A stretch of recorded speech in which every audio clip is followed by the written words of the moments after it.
Hey everyone, welcome to my channel where the strange, the unexplained, and the downright creepy come to life. From real-life encounters with the paranormal to bizarre, true stories that'll keep you up at night, I bring you the eerie tales you won't hear anywhere else. If you're into late-night chills, mysterious happenings, and things that go bump in the night, you're in the right place. Subscribe, buckle up, and let's dive into the unknown. Interior Lighthouse Keeper's Cottage, Blackwater Island night. Waves crash distantly. Rain schemes the window panes. The room smells of damp stone and salt. A desk, covered in handwritten notes, fossils, a broken compass, and a ticking barometer, sits beneath a flickering lamp.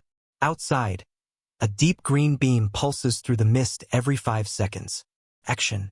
Marcus Redfield, 48, sits at the desk, hollow-eyed. He clutches his wrist, counting silently. The rhythm of the green light reflects off the walls and across his face. He stares down at a fossil with concentric ridges, flinching at each flash of the light. Something taps faintly inside the walls. He doesn't turn. Monologue.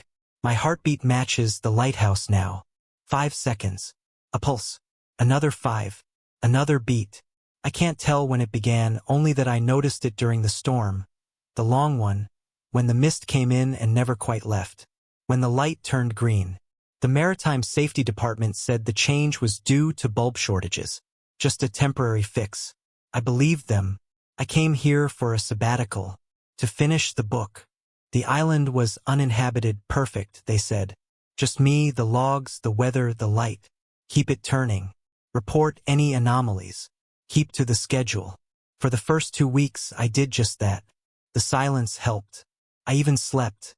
Then, around the 17th day, the fog rolled in. Dense. Hungry. The light began to hum. It wasn't the bulb. It was lower, like a note under the sea. A vibration in my teeth. I thought I was imagining it. I made a joke in the logbook. Lighthouse seems to have a voice today. Might be asking for coffee. Then the fossil appeared. On my desk. I didn't bring it in. I don't collect fossils. But there it was. A ridged spiral. Perfect. Still wet, as if pulled from the cliff an hour ago. I touched it. My pulse slowed to match the beam. 5 seconds. The compass broke next. Spun violently, then cracked in my hand. I bled on the fossil.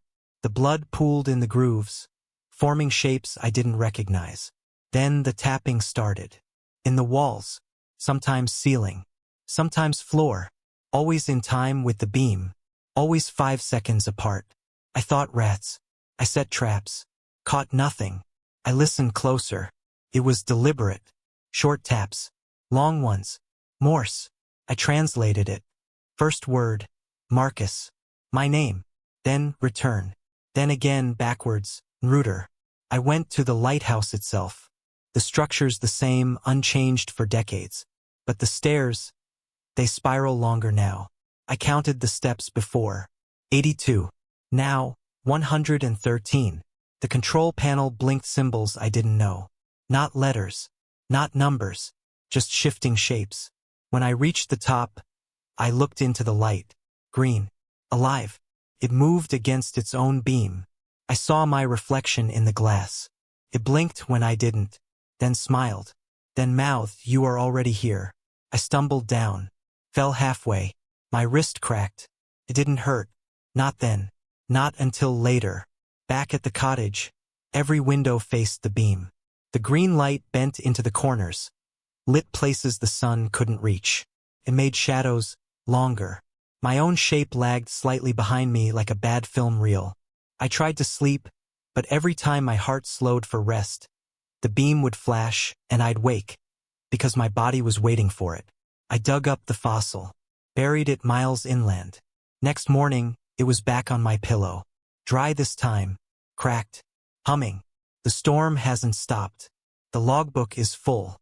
I ran out of pages. I tore them out, burned them. The fire burned green. The beam is still turning. My heart still follows. 5 seconds. 5 seconds. It's not counting time. It's opening something. A door. A rhythm.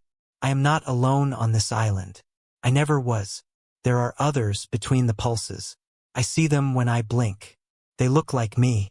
Not quite. The lighthouse isn't warning ships. It's guiding something in. I've spent the last 3 days hiding in a sea cave since the revelation. I've been watching the green beam sweep overhead, its rhythm unchanging. My manuscript lies abandoned in the cottage, replaced by this journal, scrawled in the margins of an old nautical almanac. The tide brings strange objects to my temporary shelter. Fragments of unrecognizable technology, personal items that appear tailored to my specific habits, things I've never owned, but which feel disturbingly familiar. Last night, I found an antique pocket watch among the debris. Keeps perfect time but runs backward. His hands tick counterclockwise with unnerving precision. When I open the case, I see my reflection in the polished interior. Each time, my face appears younger. The inscription inside reads simply, "Until next rotation." I understand now. I haven't arrived at Blackwater Island. I've returned. How many cycles I've completed remains unclear. But the lighthouse continues its rhythm, and my heart continues its unnatural pace. 5 seconds of darkness, 5 seconds of emerald revelation. The green beam cuts through fog that is not fog, but the membrane between realities. Tomorrow, I will leave the cave and walk the shoreline again. I will study the fossilized footprints more carefully, try to determine which direction they truly lead. Perhaps I can break the cycle by simply walking the opposite way. Or perhaps the cycle is the point, each rotation bringing me closer to understanding what waits on the other side of that green flash. The universe has patterns we cannot comprehend through linear thinking. Time circles back on itself, like the beam from the lighthouse. My name, spelled backward, is not a message. It is a mirror. The island is not a place. It's a junction. The green beam cuts through the fog every 5 seconds. And with each flash, the doorway opens a little wider. Soon I'll see what waits beyond. Soon I'll understand why my heart had to slow to match its pulse. Soon I'll know whether I keep the lighthouse, or if the lighthouse keeps me. Story 2. The frequency. The first time it happened, I thought I was losing my mind. The static had crackled through my headphones like frost creeping across winter glass. Then silence. Not the absence of sound, but silence with weight, with texture. A void pressing in against my eardrums. And in that hollow space, information began to unfold. Not words, not signals, but sensory predictions that slithered into my consciousness. The smell of ozone, a metallic tang on my tongue, a sharp pain that would soon travel through my bones. And then, a whisper, like sandpaper against the inside of my skull. Fa Sotapa Final Parentagra graded a program of cell. I didn't know what it meant then. I wish I still didn't. The radio transmitter came into my possession 3 weeks ago, left behind in the basement of the foreclosed house I'd purchased at auction. Most people would have seen junk, a relic of some bygone era, with its weathered metal casing and analog dials. But I'm a telecommunications engineer with a soft spot for vintage gear. To me, it had potential. The previous owner had clearly modified the unit extensively. Additional circuits and strange components had been soldered onto the board with eerie precision. Amateur radio tinkerers often mod their gear, but this design followed no known configuration I recognized. I spent several evenings restoring it, replacing fried capacitors, reconnecting loose wires. The methodical work kept me occupied. Since the divorce, empty hours had become my worst enemy. The house, isolated at the edge of town, surrounded by scrubland and the hum of distant power lines, was the perfect location for experimenting with radio signals without interference. When I finally powered on the transmitter and slipped on the headphones, I expected standard frequencies, local chatter, emergency broadcasts, maybe the odd ham enthusiast. But most of the spectrum was dead air. Disappointed but not deterred, I continued scanning the gaps between known frequencies. And that's when I found it. A frequency that emitted no sound, yet registered strongly on the meter. The signal spiked, but the headphones remained utterly silent. That heavy silence again. I leaned in, adjusted the dials. Then the first sensation hit me. The smell of ozone, sharp and electric. Confused, I pulled off the headphones. The smell lingered. Then came the taste. Metal like a coin on the tongue. I rushed to the kitchen, assuming a short circuit had exposed me to a discharge. But as I reached the sink, pain shot through my bones, cracking ice racing from fingertips to spine. I collapsed against the counter, gasping. It lasted exactly 17 seconds, then vanished without a trace. Shaken but fascinated, I returned to the transmitter. As I reached to turn it off, the static gave way to a whisper. Portuguese, a language I recognized, but couldn't understand. Only later, using a translator, did I learn what it said. There's only the final stage left, to integrate you into the programming grid. I should have stopped there. Any rational person would have unplugged it, smashed it even. Instead, I became obsessed. I convinced myself there was a rational explanation, electromagnetic interference, maybe, some fringe sensory phenomenon. As an engineer, the puzzle was irresistible. I set up recorders, created a log, turned on the transmitter again, found the same silent frequency and waited. This time, the sequence differed. A sudden chill on my left side, the smell of wet soil, a sharp ringing in my right ear. 7 minutes later, each sensation arrived. Precisely on time. The voice returned. The same message. I played back the recording, but the voice wasn't there. Only static. Silence. Days passed. The pattern held. Each session began with predictions, increasingly specific. Then, minutes later, the sensations occurred. The time gaps shrank. 7 minutes. 5. Then 3. The voice always returned. Always the same phrase. My sleep eroded. I spent nights researching, days tweaking the transmitter. Eventually, I discovered variations, hidden frequencies, each with unique predictive sequences. Some were mundane. The feel of cotton on skin, the taste of coffee before I'd brewed it. Others were terrifying. Invisible fingers brushing my neck when I was alone. Sudden blindness in one eye while driving. My colleagues noticed. My supervisor pulled me aside, asking quiet, careful questions. He was clearly worried about my mental health. I blamed the divorce. He didn't believe me. I became paranoid, certain the transmissions were monitoring me.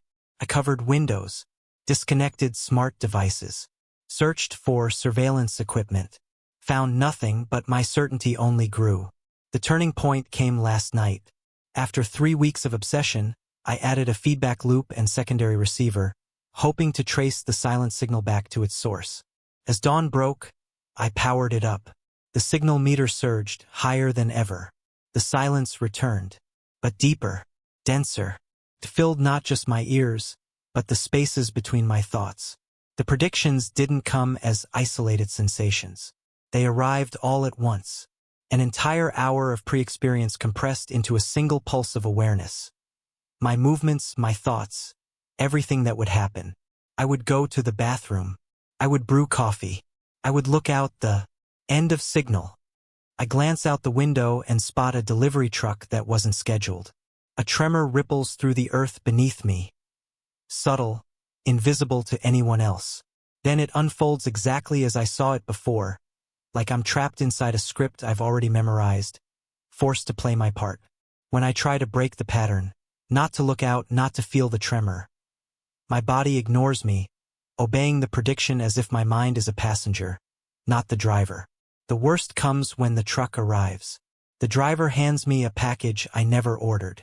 Inside, a device like a pacemaker with diagrams showing how to implant it at the base of my skull. No sender, no invoice, no trace. Just cold inevitability. The voice returns. No longer through headphones, but inside my head, clear and unyielding. Only the final stage remains. Integration into the programming grid. I run, out of the house, into the night, driving aimlessly for hours, trying to outrun the force invading my mind. But as the sun dips below the horizon, I find myself inexorably pulled home. My hands steady on the wheel, my mind screaming in defiance. Now I sit at my desk. The device hums softly beside me. My fingers edge toward the surgical tools waiting on my workbench, tools I don't remember buying. I fight every movement, buying seconds, minutes, maybe hours before my body continues the program sequence. In brief lapses, I type this account, hoping that by recording my experience, I might carve a fracture in the predetermined path. The predictions always came true, but they never counted on resistance, the stubborn human will to remain free. The device pulses a soft blue light. I reach for it again and pull back. How long can I fight? Hours? Days? The silent frequency is now constant, no longer needing the transmitter to reach me. The transmission speaks of others, a network, nodes scattered across the city, the country, maybe the world.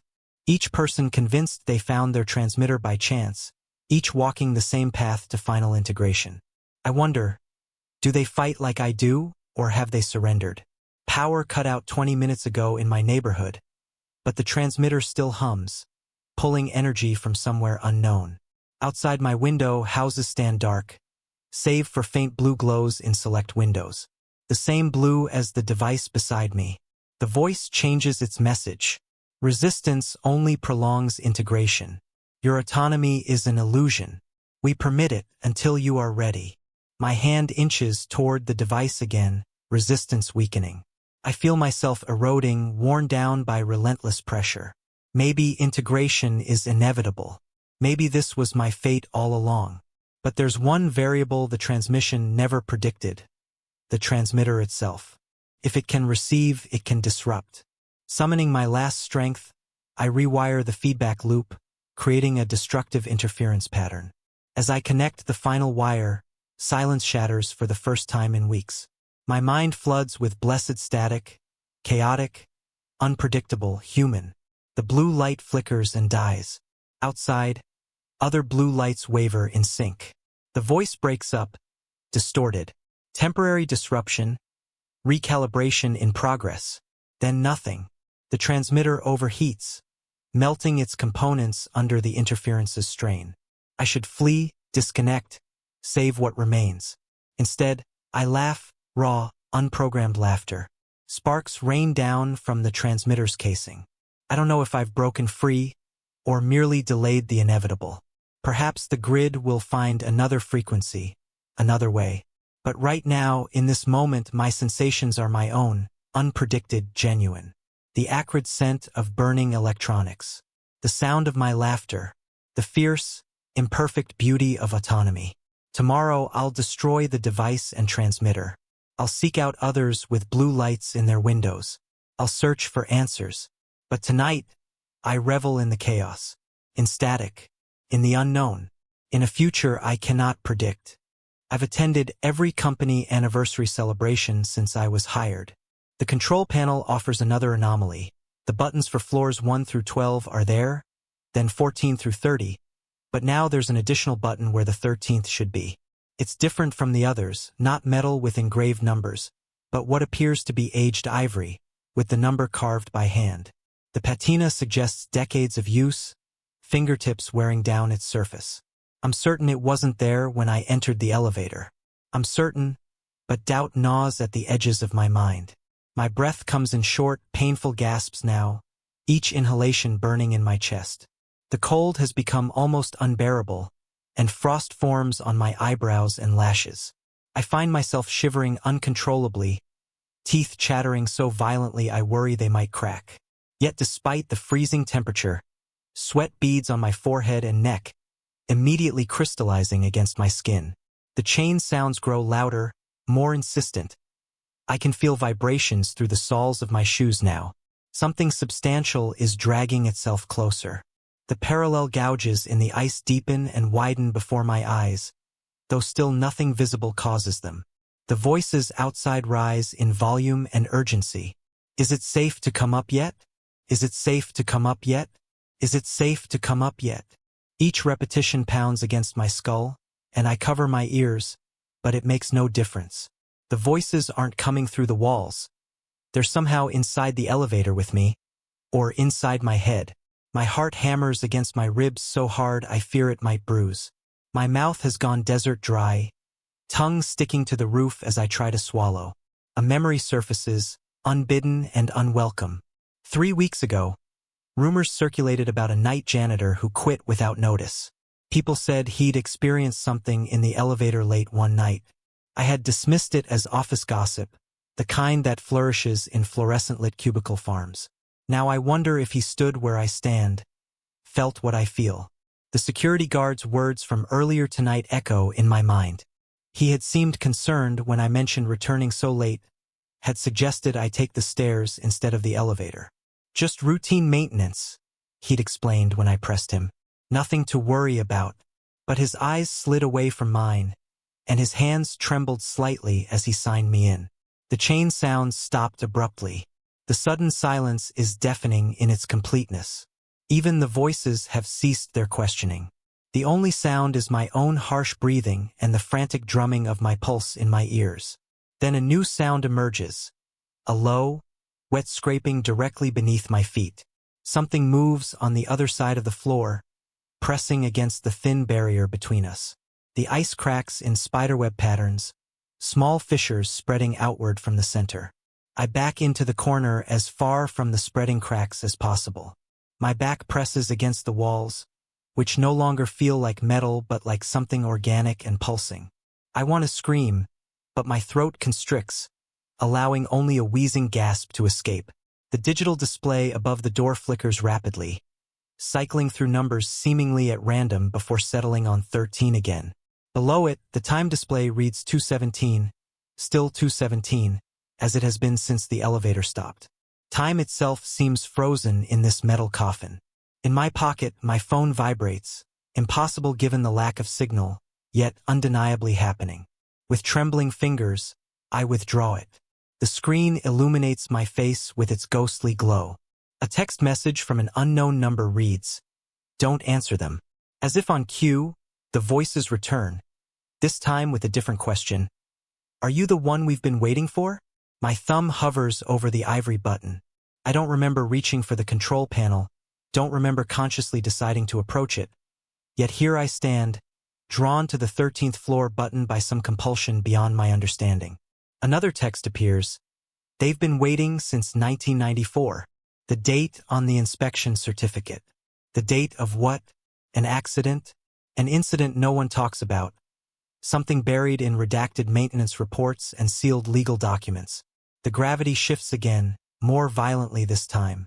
My feet leave the floor entirely. My body suspended upside down for 3 agonizing seconds before crashing back down as normalcy briefly reasserts itself. The impact drives me to my knees on the cracking ice. Blood trickles from my nose, metallic taste flooding my mouth. The voices are inside the elevator now, no longer muffled by steel barriers. They swirl around me, a cacophony of whispers and pleas. I can almost see them, shadowy forms at the periphery of my vision that vanish when I try to focus on them. "Let us in," they hiss. "Let us in and we'll let you out." My phone vibrates again. They lie. I crawl to the corner where the chain marks begin, following them to their source. The ice has formed a perfect circle about the size of a dinner plate. Within this circle, the floor appears different, darker, deeper somehow. I reach out one shaking hand, my fingertips hovering just above the surface. The voices reach a fevered pitch. "Don't touch it." I snatch my hand back, confused. Their warning contradicts their earlier entreaties. My phone vibrates again. The message reads, "It's me. I'm trapped below." Cold sweat runs down my spine as understanding dawns. The texts aren't coming from outside. They're coming from beneath the 13th floor, from someone or something trapped in the void space that shouldn't exist. The elevator jerks suddenly, dropping several inches before catching itself. The movement throws me forward. My palms slap against the ice. Where my skin contacts the frozen surface, I feel a connection form, like plunging into an electrical current. Visions flash behind my eyes. The elevator in 1994, filled with maintenance workers responding to strange reports. The same elevator stopping between floors, the same voices asking if it was safe. The same choice I now face. Through the connection, I understand what happened. They answered. They said yes. They pressed the ivory button that appeared. They opened something that should have remained closed, and they've been trapped here since, sending warnings to those who follow, fighting against the entities that use them as bait in an endless cycle. The ice beneath my hands warms slightly, melting just enough to show a handprint pressed against the underside. 5 fingers splayed in a desperate plea. It matches my own hand perfectly. With shocking clarity, I realize the truth. I've been here before many times. The 13th floor exists in a loop, and I'm caught in it like an insect in amber. Each cycle I enter the elevator, each cycle I experience the same horror, each cycle I make a choice. The question isn't whether I'll escape. It's whether I'll remember enough this time to break the pattern. I push myself to my feet, ignoring the voices that grow increasingly desperate, ignoring the pressure changes that threaten to turn me inside out. I approach the control panel with deliberate steps, the ice cracking beneath my weight. My finger hovers over the emergency call button, not the ivory 13th floor button that promises false escape. Something tells me this simple choice is different from all the times before. Outside, the building sleeps unaware. Inside this impossible space, I make my stand against the loop. The digital clock still reads 2:17, but I refuse to be bound by its frozen time. I press the emergency button and hold it down. Not in panic like before, but with steady determination. Nothing happens for several eternal seconds. Then a spark, literal and metaphorical. The panel shorts out, smoke curling from behind the buttons. The elevator lurches downward suddenly. The sensation of falling accompanied by a screeching of metal against metal. The voices wail in frustration, the sound fading as the car picks up speed. When the elevator finally stops, the doors slide open onto the lobby. The night security guard looks up from his desk, eyebrows raised in surprise. "Everything okay, sir? You look like you've seen a ghost." I step out on shaking legs, glancing back at the elevator. The panel shows all the normal buttons, no ivory 13th. The floor is standard industrial carpet. No ice, no chains. Everything looks ordinary. But as the doors begin to close, I catch a glimpse of the digital display inside. Just for a moment. Just at the edge of perception. It reads 2:17. And somewhere, voices whisper their eternal question. Is it safe to come up yet? I know now it never will be. And I know that tomorrow night, when I inevitably return for something I've forgotten at the office, I'll need to remember this moment, the moment I almost broke the loop. Perhaps next time I will. The first time I noticed it was a slight depression in the shelf where I had just finished cataloging books. I dismissed it as fatigue playing tricks on my perception. Librarians who spend 18-hour shifts reorganizing century-old collections are bound to hallucinate.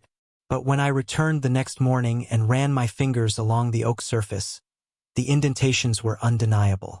Each book had sunk perfectly into the wood as if the shelf had softened overnight to receive their rectangular impressions. 1/2 centimeter deep.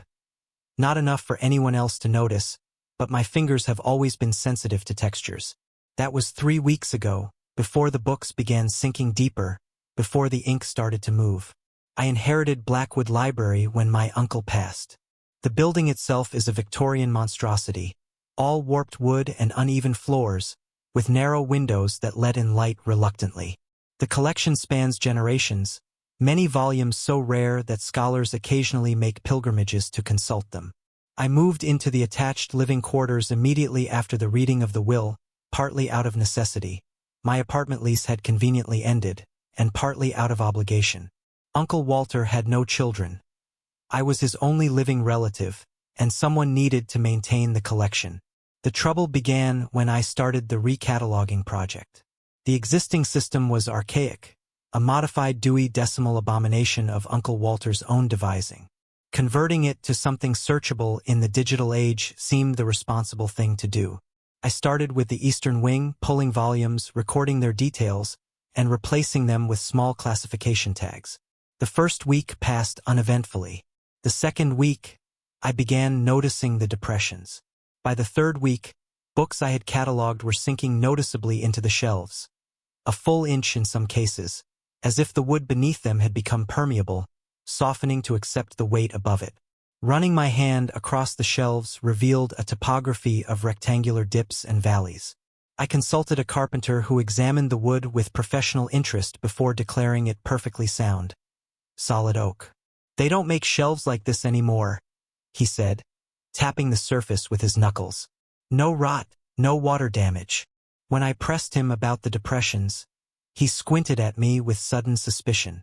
I dismissed him with a thank you and the promised payment. The less attention drawn to my situation, the better. That night, I stayed late, determined to catch whatever process was causing the books to sink. Armed with coffee and a digital camera, I positioned myself opposite the most recently cataloged section. Hours passed. My eyelids grew heavy. The camera recorded nothing but the occasional dust mote drifting through the air. At 3:17 a.m., I jerked awake from an unintended doze. Something had changed. In the dim light of my desk lamp, I saw that the book directly opposite me, a first edition of Thoreau's Walden, had begun to shift. Not sinking as I had observed previously, but opening its cover, lifted slowly, seemingly of its own accord. I sat paralyzed, afraid that any movement would stop this impossible phenomenon. The pages began to turn, one by one, with deliberate slowness. Then I saw it. The ink on the pages was moving. Letters at the margins seemed to liquefy, dripping downward to form small, squirming shapes like larvae made of ink. They gathered at the edge of the pages. As each new page turned, more ink creatures formed, eventually crawling over the edge of the book and onto the shelf below. My throat constricted with horror as I watched them move with purpose across the shelf, down its side, and onto the floor. I finally broke from my paralysis when I realized their destination. They were heading directly toward my shoes. I jerked backward, knocking over my chair, and fled to my quarters. Sleep evaded me that night. I convinced myself it had been a hallucination brought on by exhaustion and caffeine.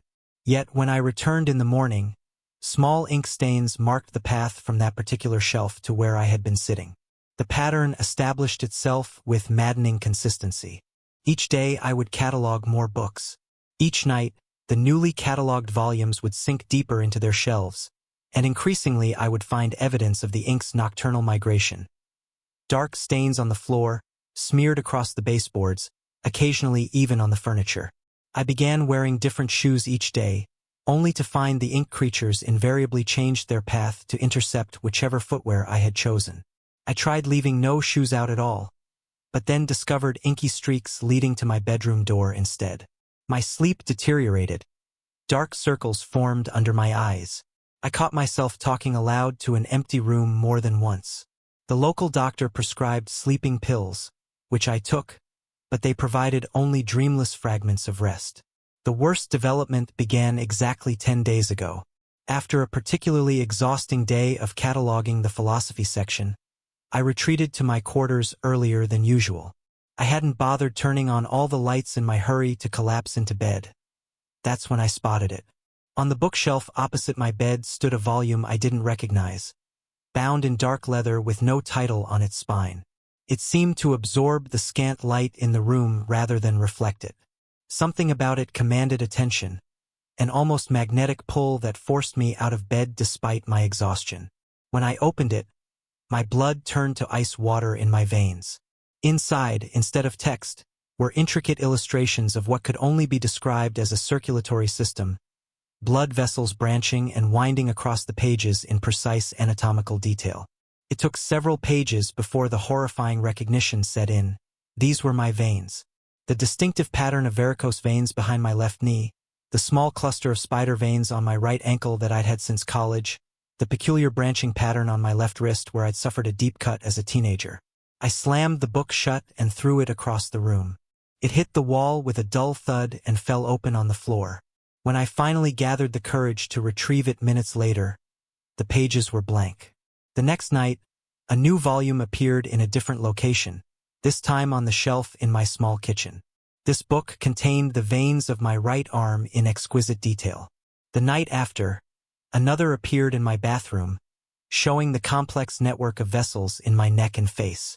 Each night since, no matter where I am in the house, I find a new volume within my line of sight, always open to pages displaying a different section of my vascular system, rendered with impossible precision. The detail is so perfect that I can see the slight discoloration in the vessels around my appendectomy scar, the minor damage from an IV I had placed years ago. I have taken to wandering the library at night, unable to sleep, watching the books sink incrementally into the shelves. Last night, I witnessed one sink completely below the surface of the wood, disappearing entirely, as if consumed. The wood sealed seamlessly behind it, leaving no evidence of the book's existence. I've begun to notice other changes in the library as well. The distances between shelves seem to shift when I'm not looking directly at them. Rooms I've visited hundreds of times suddenly have unfamiliar corners or alcoves. The floorboards beneath my feet sometimes feel soft, yielding slightly with each step, like flesh rather than wood. Yesterday, I cut my finger on a page, a minor paper cut. The drop of blood that welled up disappeared instantly into the paper, and I watched with horrified fascination as the text on that page rearranged itself, the letters flowing like liquid to form new words. For a moment, I could read my name repeated over and over before the letters dispersed again into their original configuration. The local doctor has begun to look at me strangely when I describe my symptoms. Insomnia, paranoia, the sensation of being watched by the books. He suggested I consider taking some time away. I didn't tell him about the vain books or the moving ink. Some instinct warns me against revealing too much. I've tried leaving the library twice now. The first attempt ended when I reached the front gates and felt a stabbing pain in my chest so severe I was convinced I was having a heart attack. The pain subsided the moment I turned back toward the building. The second attempt produced a blinding migraine that left me vomiting in the gravel driveway until I crawled back inside. This morning, I made a discovery that has shaken me to my core. In the deepest recesses of the eastern wing, behind a section of obscure alchemical texts, I found a hidden compartment in the wall. Inside was a journal, my uncle's private research notes. The entries begin normally enough, detailing acquisitions and scholarly interests.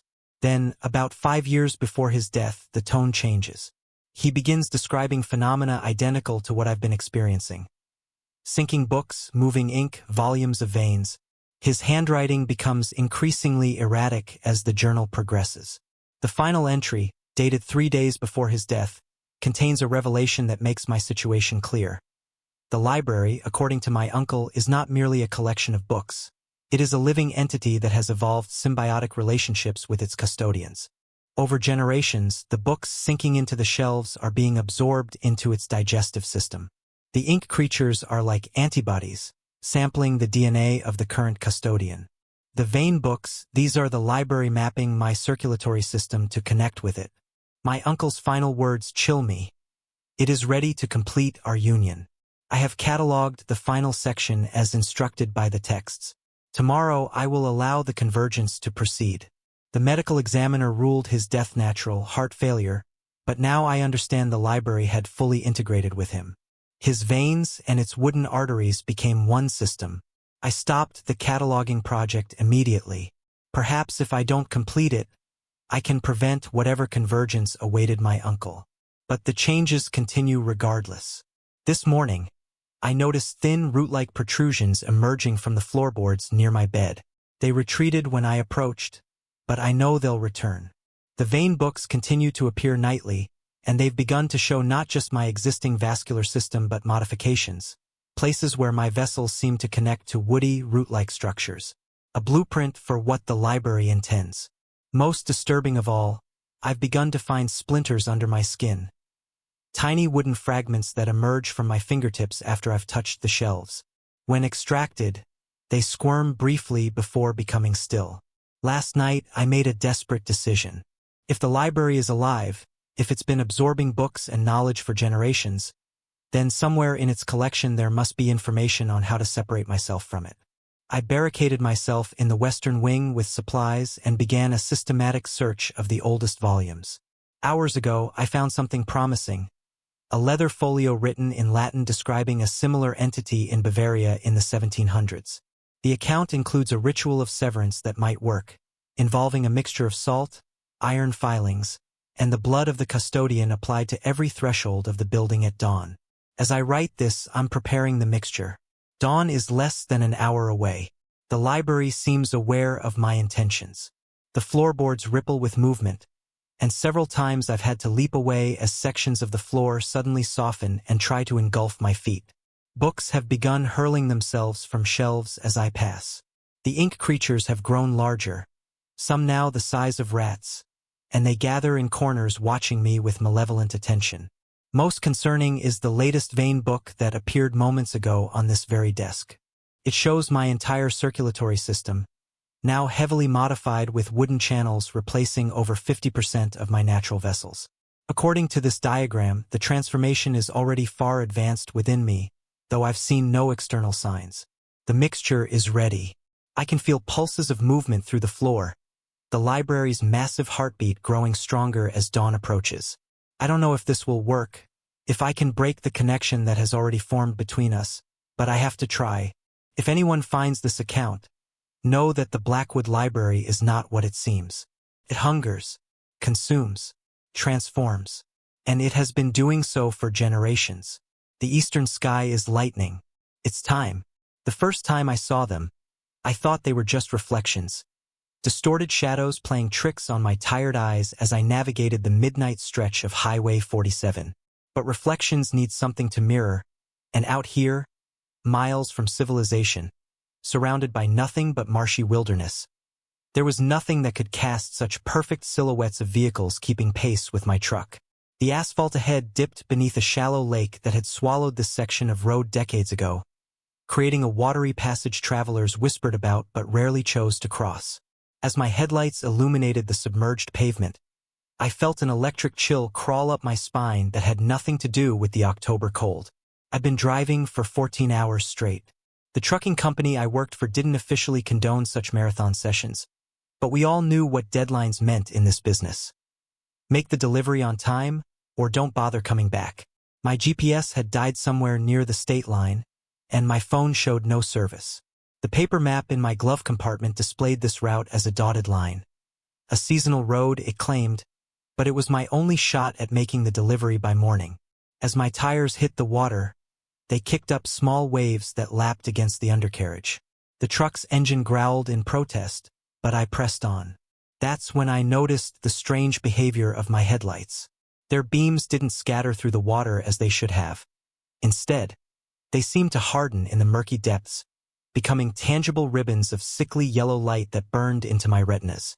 I blinked rapidly, but the afterimages lingered, pulsing in rhythm with my quickening heartbeat. My truck's radio had been silent for miles, nothing but static as I'd left civilization behind. But as I ventured deeper into the flooded passage, the static suddenly cleared. A crisp, oddly formal voice filled the cabin, announcing traffic conditions and accident reports. The broadcaster's cadence was mechanical, devoid of the conversational tone modern radio hosts adopted. As I listened more closely, my fingers tightened around the steering wheel until my knuckles whitened. The reports were all dated 1947, describing in clinical detail various accidents along Route 47. My mouth went dry when the announcer read off a license plate number identical to mine, down to the last digit. I reached for the power button, but the radio continued its morbid broadcast even after I'd switched it off. Sweat beaded on my forehead despite the cold. I cracked a window, hoping the night air would clear my head. The smell that rushed in wasn't the expected marsh dampness, but something else entirely: motor oil, hot rubber, and something metallic like blood, but not quite. Something older and more primal. That's when I saw them. Ghostly car bodies sliding parallel to my truck. A 1940s Packard, a delivery van with faded lettering, a bus with empty windows that somehow seemed to watch me. They made no ripples in the water as they moved. They weren't reflections or hallucinations. They were there, partially submerged, keeping perfect pace with my vehicle. Their headlights burned with that same unnatural yellow glow that seemed to sear rather than illuminate, creating halos of pain behind my eyelids. I tried to speed up, but my truck protested. The water was getting deeper, slowing my progress to a crawl. The phantoms adjusted their pace effortlessly, maintaining their positions on either side of me. In the rearview mirror, I could see more of them joining the procession, emerging from the depths like ancient creatures answering a silent call. The radio announcer's voice changed tone, becoming more urgent. He began describing an accident that hadn't happened yet. My accident, with the same detached precision as the others. According to his report, it would occur in exactly 37 minutes. My hands began to tremble. I fumbled for my phone again, desperate for any connection to the outside world, but found only my own terrified reflection in its black screen. A sudden wave struck the side of my truck with unnatural force. The metal groaned in protest, but the sound wasn't coming from where the water had hit. It was coming from inside the cabin, beneath my feet, a deep mechanical growling that reminded me of an engine trying to turn over, but distorted, as if heard through water. The handbrake lever shuddered violently, then slowly began to rise on its own. I slammed it back down with my palm, heart hammering against my ribs. The lever was ice-cold despite the cab's warmth, and the sensation burned my skin. I jerked my hand away, discovering with horror that my palm now bore a perfect rust-colored imprint of the handbrake's mechanism. Intricate gears and cogs that weren't actually part of my truck's simple manual brake. The ghostly vehicles drew closer, their metal exteriors reflecting nothing but each other, creating an impossible hall of mirrors effect that stretched into infinite darkness. I found myself sweating profusely now, my shirt sticking to my back as if I'd been caught in a downpour. My breath came in short, shallow gasps that fogged the windshield, gradually obscuring my view of the flooded road ahead. As I wiped at the glass with my sleeve, I noticed something in one of the phantom cars. A driver. Unlike the vehicles, which were detailed and solid-looking despite their ghostly nature, the figure behind the wheel was blurred and distorted, its features constantly shifting like smoke caught in a draft. The only clear details were its hands gripping a steering wheel identical to mine, and its eyes fixed directly on me with an intensity that made my stomach lurch. Panic surged through me. I pressed the accelerator to the floor, no longer caring about the water's depth. My truck responded with a pained roar, lurching forward and sending waves crashing over the hood. For a brief, hopeful moment, I thought I'd broken free of whatever nightmarish reality had ensnared me. But the phantom vehicles matched my speed effortlessly, their engines silent as they glided through the water. The radio announcer continued his countdown to my supposed accident, his voice growing louder despite my repeated attempts to shut off the power. 22 minutes remaining. 21, 20. Each number hammered into my consciousness like nails into a coffin lid. The handbrake jerked upward again with such force that it nearly broke my fingers as I tried to force it back down. That's when I noticed the water seeping into the cab. Not from outside, but from beneath the pedals. It rose with unnatural speed, already covering the floor mats, soaking into my boots. But this wasn't lake water. It was dark and viscous, with the unmistakable rainbow sheen of motor oil floating on its surface. A memory surfaced, something I'd read years ago about this stretch of Highway 47. A terrible accident in 1947 had sent dozens of vehicles into the lake when a bridge collapsed during a storm. The lake had been much deeper then. The authorities deemed recovery too dangerous and expensive for the remote location, so they rerouted the highway and left the vehicles and their occupants to rest in their watery grave. Except they weren't resting. They were here, surrounding me, guiding me toward something. The oil-slick water reached my ankles, bringing with it a bone-deep cold that no heater could combat. My teeth chattered uncontrollably as the countdown on the radio reached 15 minutes. The announcer's voice had taken on a quality that made my skin crawl, a subtle distortion, as if he too was speaking from underwater. I squinted through the windshield, desperate to see any sign of the lake's end, any hint of dry land ahead. Instead, I saw only more water stretching endlessly under the moonless sky. But something else caught my attention, a pattern to the ghost's movements. They weren't just following me. They were forming a path, directing me toward something in the distance. Against every instinct screaming for me to turn back, I followed their lead, steering where their formation opened. The water in the cab continued to rise, now halfway to my knees, bringing with it small debris. A waterlogged matchbook, a rusted bottle cap, a sodden playing card. The ace of spades, which I noted with grim irony. 10 minutes remaining, according to the relentless countdown. The phantom vehicles began to change formation again, circling now, creating a slowly rotating carousel of ghostly metal and burning yellow lights. At the center of their circle was what appeared to be solid ground, a small island in the middle of the flooded highway. Hope and suspicion warred within me as I navigated toward it. As I approached the island, the radio suddenly cut to a different voice. A woman's, tired and annoyed, asking someone named Robert why he was late again. My breath caught in my throat. Robert was my name. The conversation continued one-sided. As far as I could tell, the woman growing increasingly agitated. She mentioned a date and time that, with a shock of recognition, I realized was exactly when I was supposed to arrive at my destination tomorrow morning. 7 minutes on the countdown. The water in the cab had stopped rising, holding steady at my knees. The island was close now, its surface odd and unnatural, not dirt or rock but what appeared to be asphalt, as if a section of highway had been pushed upward from below. The phantom vehicles maintained their circle around it, their yellow headlights now focused inward, illuminating the island like theatrical spotlights. I managed to guide my truck onto this strange refuge. The transition from water to solid ground sent a shudder through the entire vehicle. The moment my tires touched the asphalt island, the radio fell silent. The water in the cab began to recede, draining away as mysteriously as it had appeared. The ghostly procession of vehicles maintained their circle but kept their distance. 5 minutes. With trembling hands, I shut off the engine. The sudden silence was almost as terrifying as the phantom broadcast had been. My breath came in invisible puffs despite the late summer night's warmth. I peered through the windows, trying to make sense of my surroundings. The island was larger than it had first appeared, with what looked like faded lane markings still visible on its surface. A horrible realization dawned on me. This wasn't an island. It was the roof of a bus, an enormous passenger vehicle that had come to rest upright when the bridge collapsed all those years ago. I was parked on top of a tomb. 3 minutes. The handbrake shot upward with such violence that it broke clean off, spinning through the air before landing on the passenger seat. In its place, water began to fountain upward, but unlike before, this was clear, clean water, the kind that could sustain life or preserve death. The circle of phantom vehicles began to close in, their boundaries shrinking like a noose tightening. Their headlights no longer pointed inward but directly at me.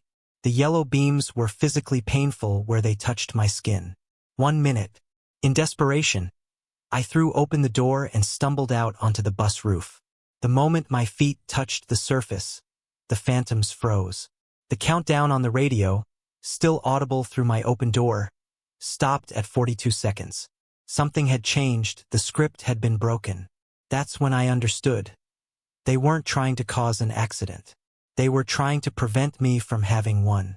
The water surrounding the bus began to recede, drawing back like a tide called by an invisible moon. As it withdrew, it revealed the true extent of the submerged graveyard I'd been driving through. Dozens of vehicles in various states of decay, arranged in a perfect circle around the bus, just like their phantom counterparts had been. The lake bottom continued to expose itself, mud and silt sliding away to reveal a section of road leading onward. Dry, navigable, safe. The phantom vehicles began to fade, their headlights dimming, their metal bodies becoming transparent before disappearing entirely. The last to go was the one with the smoke-like driver, whose eyes never left mine until the final moment of its dissolution. I stood alone on the bus roof, my truck's engine ticking as it cooled in the night air. The radio had fallen completely silent. When I cautiously returned to the cab, I found the handbrake back in place, showing no sign of its violent removal. My GPS flickered back to life, recalculating my route and informing me that I could still make my delivery on time if I continued forward along the now dry road. Before pulling away, I glanced in my rearview mirror. The lake was returning, water flowing back to reclaim the briefly exposed vehicles, but it stopped short of the path ahead, leaving me a dry route to follow. As I shifted into gear, I caught a glimpse of something on the passenger seat. A waterlogged truck registration from 1947 bearing my exact license plate number, and beside it, a handwritten note on faded yellow paper. The road repeats until someone breaks the cycle. The headlights of my truck illuminated the path forward as I drove away from the lake, the yellow beams now seeming protective rather than malevolent. I don't know what would have happened had I reached 0 on that countdown. I don't want to know. But sometimes, on long hauls in the dead of night, I swear I can see them in my peripheral vision. Ghostly car bodies sliding parallel to my truck, their headlights burning with that distinctive yellow glow. They're not following me anymore. They're guiding me, warning me, and whenever I see them, I take a different road. The rent was suspiciously reasonable for downtown Seattle, but I convinced myself I'd simply gotten lucky. The first few weeks were uneventful. I settled into a routine. My days filled with coding at a tech startup, and my evenings spent in blissful solitude. I was never particularly social, preferring my own company to the exhausting performance of small talk. My apartment became my sanctuary, until the night I installed the motion-activated security system. It was a simple precaution. The building's entrance lock had been glitchy, and several residents reported missing packages. Nothing worth panicking over, but enough to justify the modest expense of a basic system that would alert me to any movement in my entryway. The installation took less than an hour, and I went to bed feeling safer than I had in weeks. That feeling lasted exactly 6 hours. The first alert came at 3:17 a.m. I stumbled out of bed, heart hammering against my ribs, expecting to confront an intruder. Instead, I found an empty hallway bathed in the blue-white glow of my laptop screen from the living room. The air felt different, heavier, perfumed with something that reminded me of gardenias and something else I couldn't identify. Something that made my skin prickle. Something that smelled like decay beneath the sweetness. I checked every corner of my apartment twice before convincing myself it was a malfunction. I adjusted the sensor sensitivity and went back to bed, my sleep shallow and restless. The next night, the same thing happened. The sensor tripped at precisely the same time. Again, I found no intruder, just that oppressive sweetness hanging in the air. This time I noticed something else. A slight drop in temperature, as if someone had opened a window to the October chill. But every window was locked, every door secured. By the fourth consecutive night, I was surviving on caffeine and frayed nerves. My colleagues commented on the dark shadows under my eyes, but I deflected their concerns with vague complaints about insomnia. How could I explain what was happening? That every night at the same time, something unseen triggered my motion sensor and filled my apartment with a perfume that had begun to infiltrate my daytime thoughts? On the 7th night, I decided to wait. Instead of rushing to investigate when the alert sounded, I remained perfectly still in my bed, eyes fixed on the ceiling, listening. The chirp came right on schedule, followed by the scent. Then came a new sound, soft, rhythmic, like fingernails tapping gently against a hard surface. Tap, tap, tap, pause, tap, tap. The sound moved slowly down my hallway, approaching my bedroom. My lungs refused to function. My muscles locked in place. The tapping stopped just outside my door. Silence stretched for what felt like hours but must have been mere minutes. Then, mercifully, whatever waited on the other side moved away.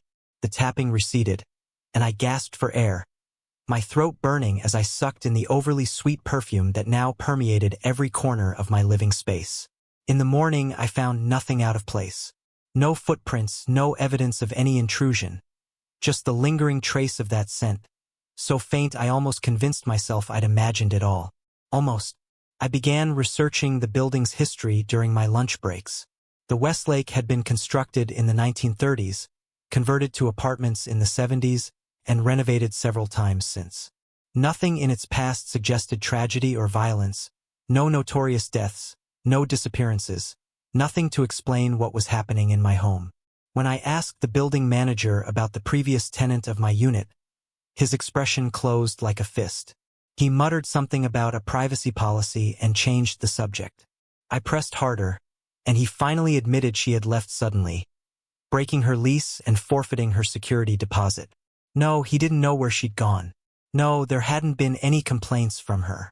He suggested I contact maintenance if I was having issues with the apartment. The technician found nothing wrong with my sensor. No electrical problems, no drafts that might trigger the motion detection. He left with a shrug and a comment about how these systems sometimes developed personalities. His choice of words sent a chill through me that lingered long after he'd gone. 2 weeks into this torment, I decided to set up a camera. If something was triggering my sensor, I would capture it on video. I positioned my laptop on the hallway bookshelf, aimed it at the area where the sensor was installed, and set it to record from 3 a.m. until morning. When I reviewed the footage the next day, my blood turned to ice water in my veins. The video showed nothing triggering the sensor.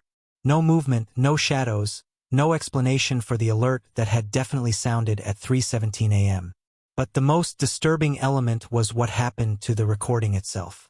At exactly 3:16 a.m., the video began to distort.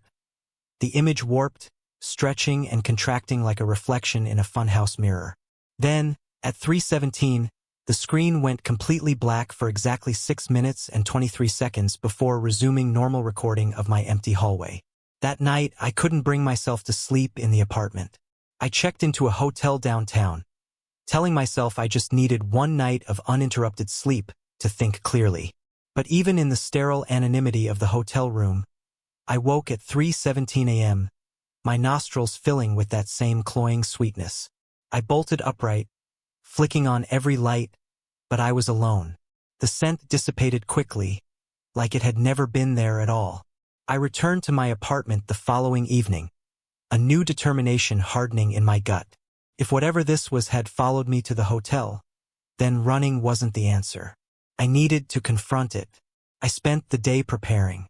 I bought sage bundles from a new age shop where the clerk gave me detailed instructions on how to cleanse a space of negative energy. I felt ridiculous, but desperation had eroded my skepticism. I smudged every corner of my apartment, letting the pungent smoke fill the spaces where that sweet perfume had lingered. I placed salt across my thresholds and windowsills, feeling like a character in a B-grade horror movie but following the clerk's instructions to the letter. That night, I sat in my living room, lights on, determined to stay awake until morning. I'd positioned myself with a clear view of the hallway where the sensor was mounted. At 3:16 a.m., my eyes gritty with exhaustion but alert, I fixed my gaze on the red indicator light of the motion detector. 3:17 a.m. came and went. No chirp, no scent. For a moment, relief flooded through me. My ridiculous ritual had worked. Then the bathroom light flicked on. I hadn't moved. I was still sitting in my living room, staring down the hallway. But beyond it, from the bathroom at the far end, light spilled out into the corridor. I hadn't turned it on. I hadn't authorized my smart home system to activate it. My body vibrated with adrenaline as I forced myself to stand.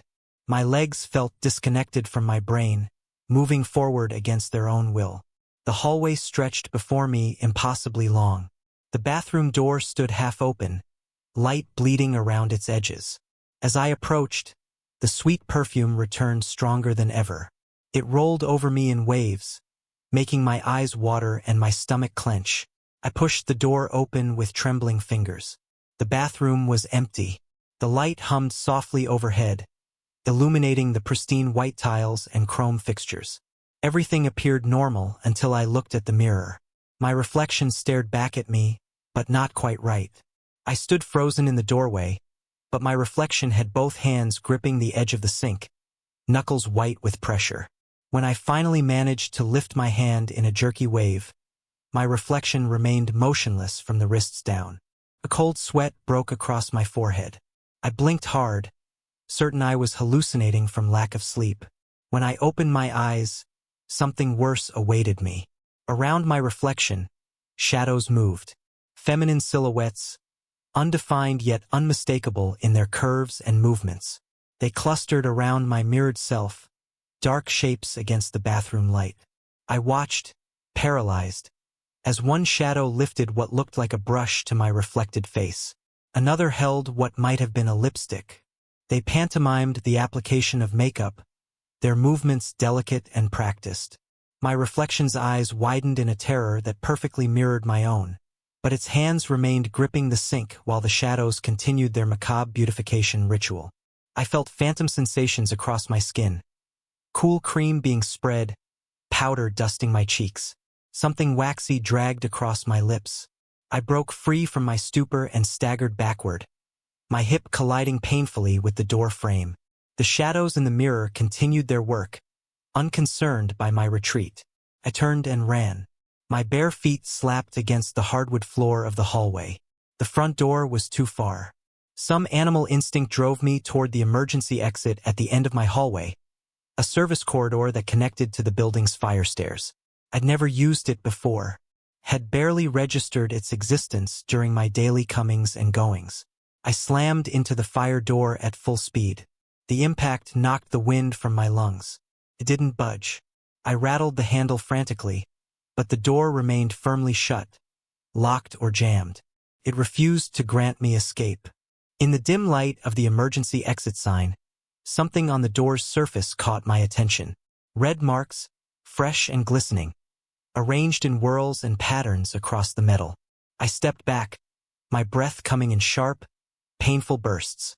Lipstick, deep red lipstick, in the exact pattern of my fingerprints, perfectly positioned where my hands had just been. But the substance wasn't on my fingers. It was already on the door when I touched it, as if someone had anticipated exactly where I would place my hands in my panic. A sound behind me, that soft tap, the salt stretches before me like a frozen ocean, blinding white under the midday sun. I've traveled halfway across the world to photograph this geological wonder, but something feels wrong from the moment my boots crunch onto the crystalline surface. The air tastes metallic, like blood, pennies dissolving on my tongue. Despite the cloudless sky, shadows move at the periphery of my vision. Tall, elongated figures that vanish when I turn my head. I tell myself it's just heat distortion, a trick of light on the endless white canvas, but deep in my gut I know it's something else, something watching. My assignment is simple. Capture the surreal beauty of Bolivia's Sala de Uyuni for a travel magazine. 3 days alone on the world's largest salt flat. Simple, or it should have been. On the first morning, I notice it. The crystalline surface doesn't reflect me quite right. The timing is slightly off, my reflection moving a split second after I do. A curious optical illusion, I reason, caused by the unusual mineral composition. I kneel to examine it closer, running my fingers across the salt. My reflection does the same, but its eyes, my eyes, look directly at me instead of down at its own hands. A chill runs up my spine, but I convince myself it's just my imagination overworking in the isolation. I continue taking photographs, trying to ignore the growing unease. The vastness of this place presses down on me. No sounds except the crunch of salt beneath my boots and the wind whispering across the flats. No landmarks except distant mountains shimmering like mirages on the horizon. Just me and an endless white void that seems to breathe. By afternoon, the salt flat's perfect mirror effect intensifies with the changing light. I capture shot after shot of sky meeting earth in seamless symmetry. But when I review the images on my camera's screen, I notice something strange. Dark silhouettes on the horizon that weren't visible to my naked eye. Tall, rigid figures standing in military formation. I zoom in, but the pixelation makes it impossible to discern details. Historical remnants from Bolivia's colonial past sometimes appear in tourist photographs. Guides had informed me when I asked about local legends. Just tricks of light and shadow, they had insisted with two wide smiles. Nothing to worry about, but I am worried now. That night, in my small tent pitched at the edge of the salt flat, I hear footsteps crunching outside. Measured, deliberate steps circling my shelter.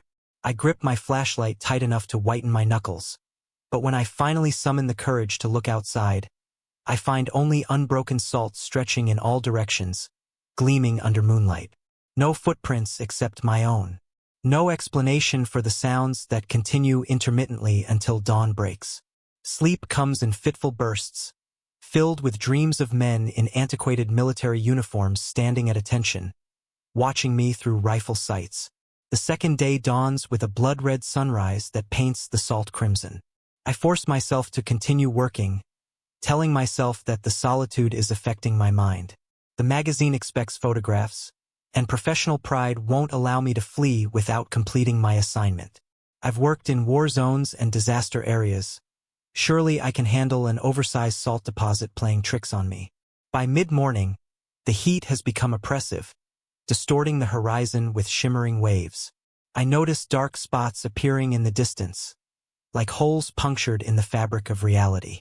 Through my telephoto lens, they look like people now, soldiers standing rigidly at attention. I blink and they're gone. But the unease remains, slithering around my throat like an invisible noose. Around noon, I'm photographing salt crystals when movement in my peripheral vision catches my attention. I turn quickly but see nothing unusual, just endless white in all directions. Yet in the salt's reflection, I glimpse multiple silhouettes. Men in colonial-era military uniforms, muskets raised. My heart hammers against my ribs as I spin around again, but the salt flat remains empty of anyone but me. I raise my camera anyway, pointing it at the vacant spot where I'd seen the reflections. Through the viewfinder, I see them clearly now, a line of soldiers in formation, rifles aimed directly at me. My mouth goes dry and a cold sweat breaks across my forehead despite the punishing heat.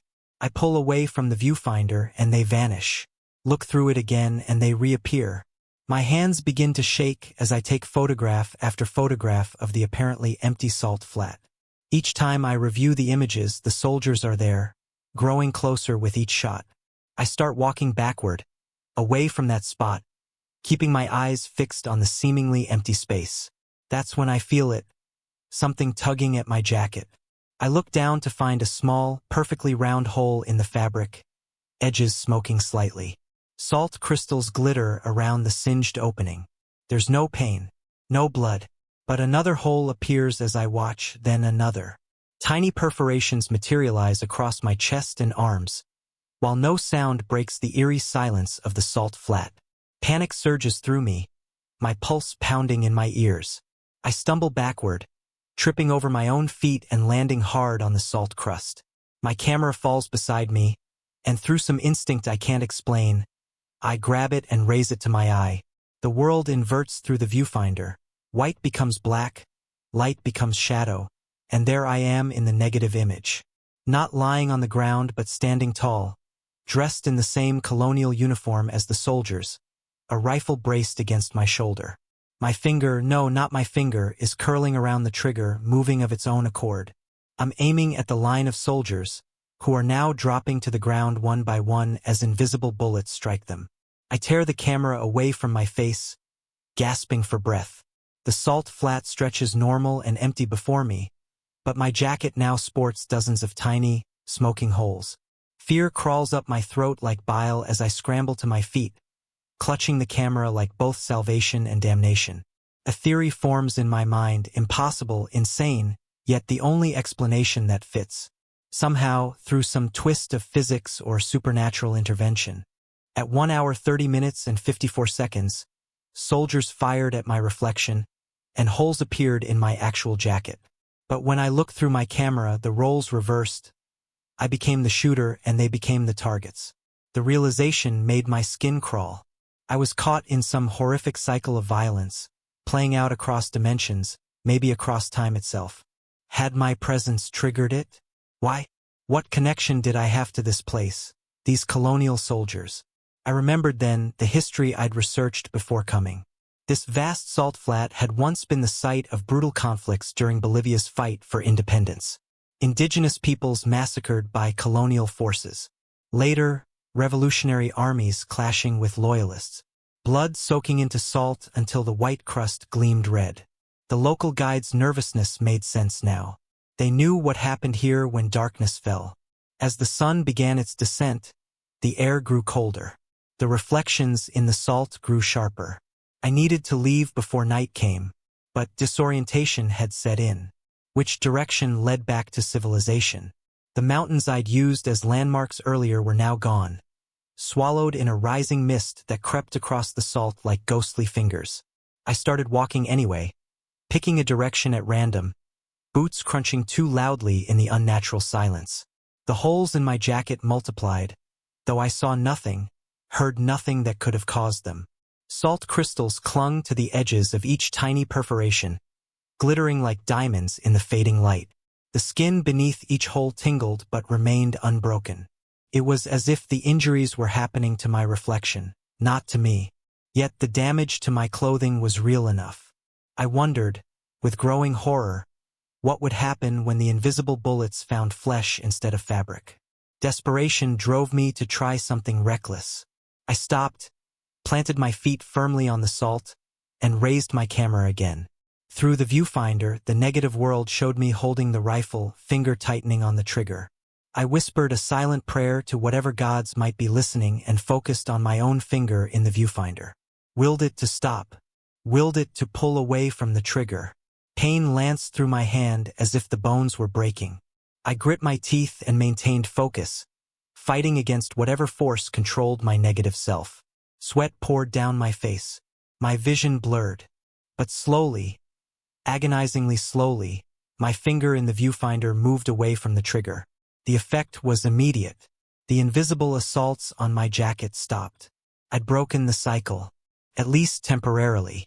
Relief flooded through me, but it didn't last. In the viewfinder, the negative soldiers were advancing now, expressions contorted with rage. They'd abandoned their rifles for bayonets, steel gleaming black in the inverted world. I lowered the camera and ran, no longer caring about direction, only escape. The salt cracked beneath my pounding feet. I swear the crust was thinning, threatening to plunge me into whatever lay beneath this vast white desert. My lungs burned from exertion and fear as darkness closed in. Night fell completely. Still I ran. The moon rose, casting an ethereal glow across the salt. My shadow stretched before me, elongated, distorted. But it was no longer alone. Other shadows joined it. Tall, military-straight figures that moved when I moved, stopped when I stopped. I reached the edge of the salt flat as midnight approached and collapsed onto rocky ground beyond the white crust. My body was drenched in sweat, muscles trembling from exhaustion. The tiny holes in my jacket had formed a pattern I could finally recognize. A military insignia from colonial times. Sleep eventually claimed me. I dreamed of standing at attention in formation, a rifle heavy in my hands, watching a strange man with a camera move across the salt flat.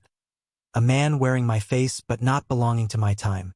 Morning light revealed the salt flat as peaceful, seemingly normal.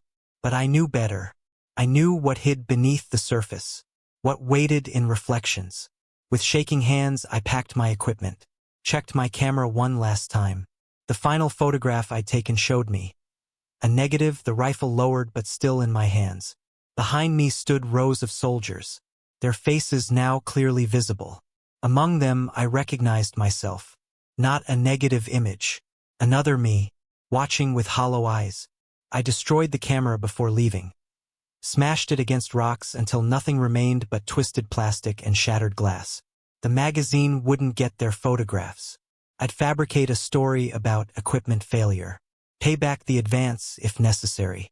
Some things should not be captured. Some cycles not perpetuated. But as I drove away, I felt it. The weight of a rifle in hands that weren't holding the steering wheel. The pressure of a uniform collar against my throat, where there was only a t-shirt. The knowledge that when night falls again, I'll stand at attention with the others, waiting for the next visitor to the salt flat. Because what happens in the salt doesn't stay in the salt. It follows. It always follows. And sometimes, when I catch my reflection in windows or mirrors, I see myself dressed in colonial military garb, finger hovering near a trigger, waiting to complete the cycle that began on those white flats, where dimensions thin and time folds back on itself like crystallized layers of salt. The mind's transition between wakefulness and sleep often produces vivid sensory distortions. After 12 hours monitoring patients in varying states of psychosis, my brain could easily have begun manufacturing anomalies of its own. On the fifth night, I saw the train. It wasn't physically present in the conventional sense.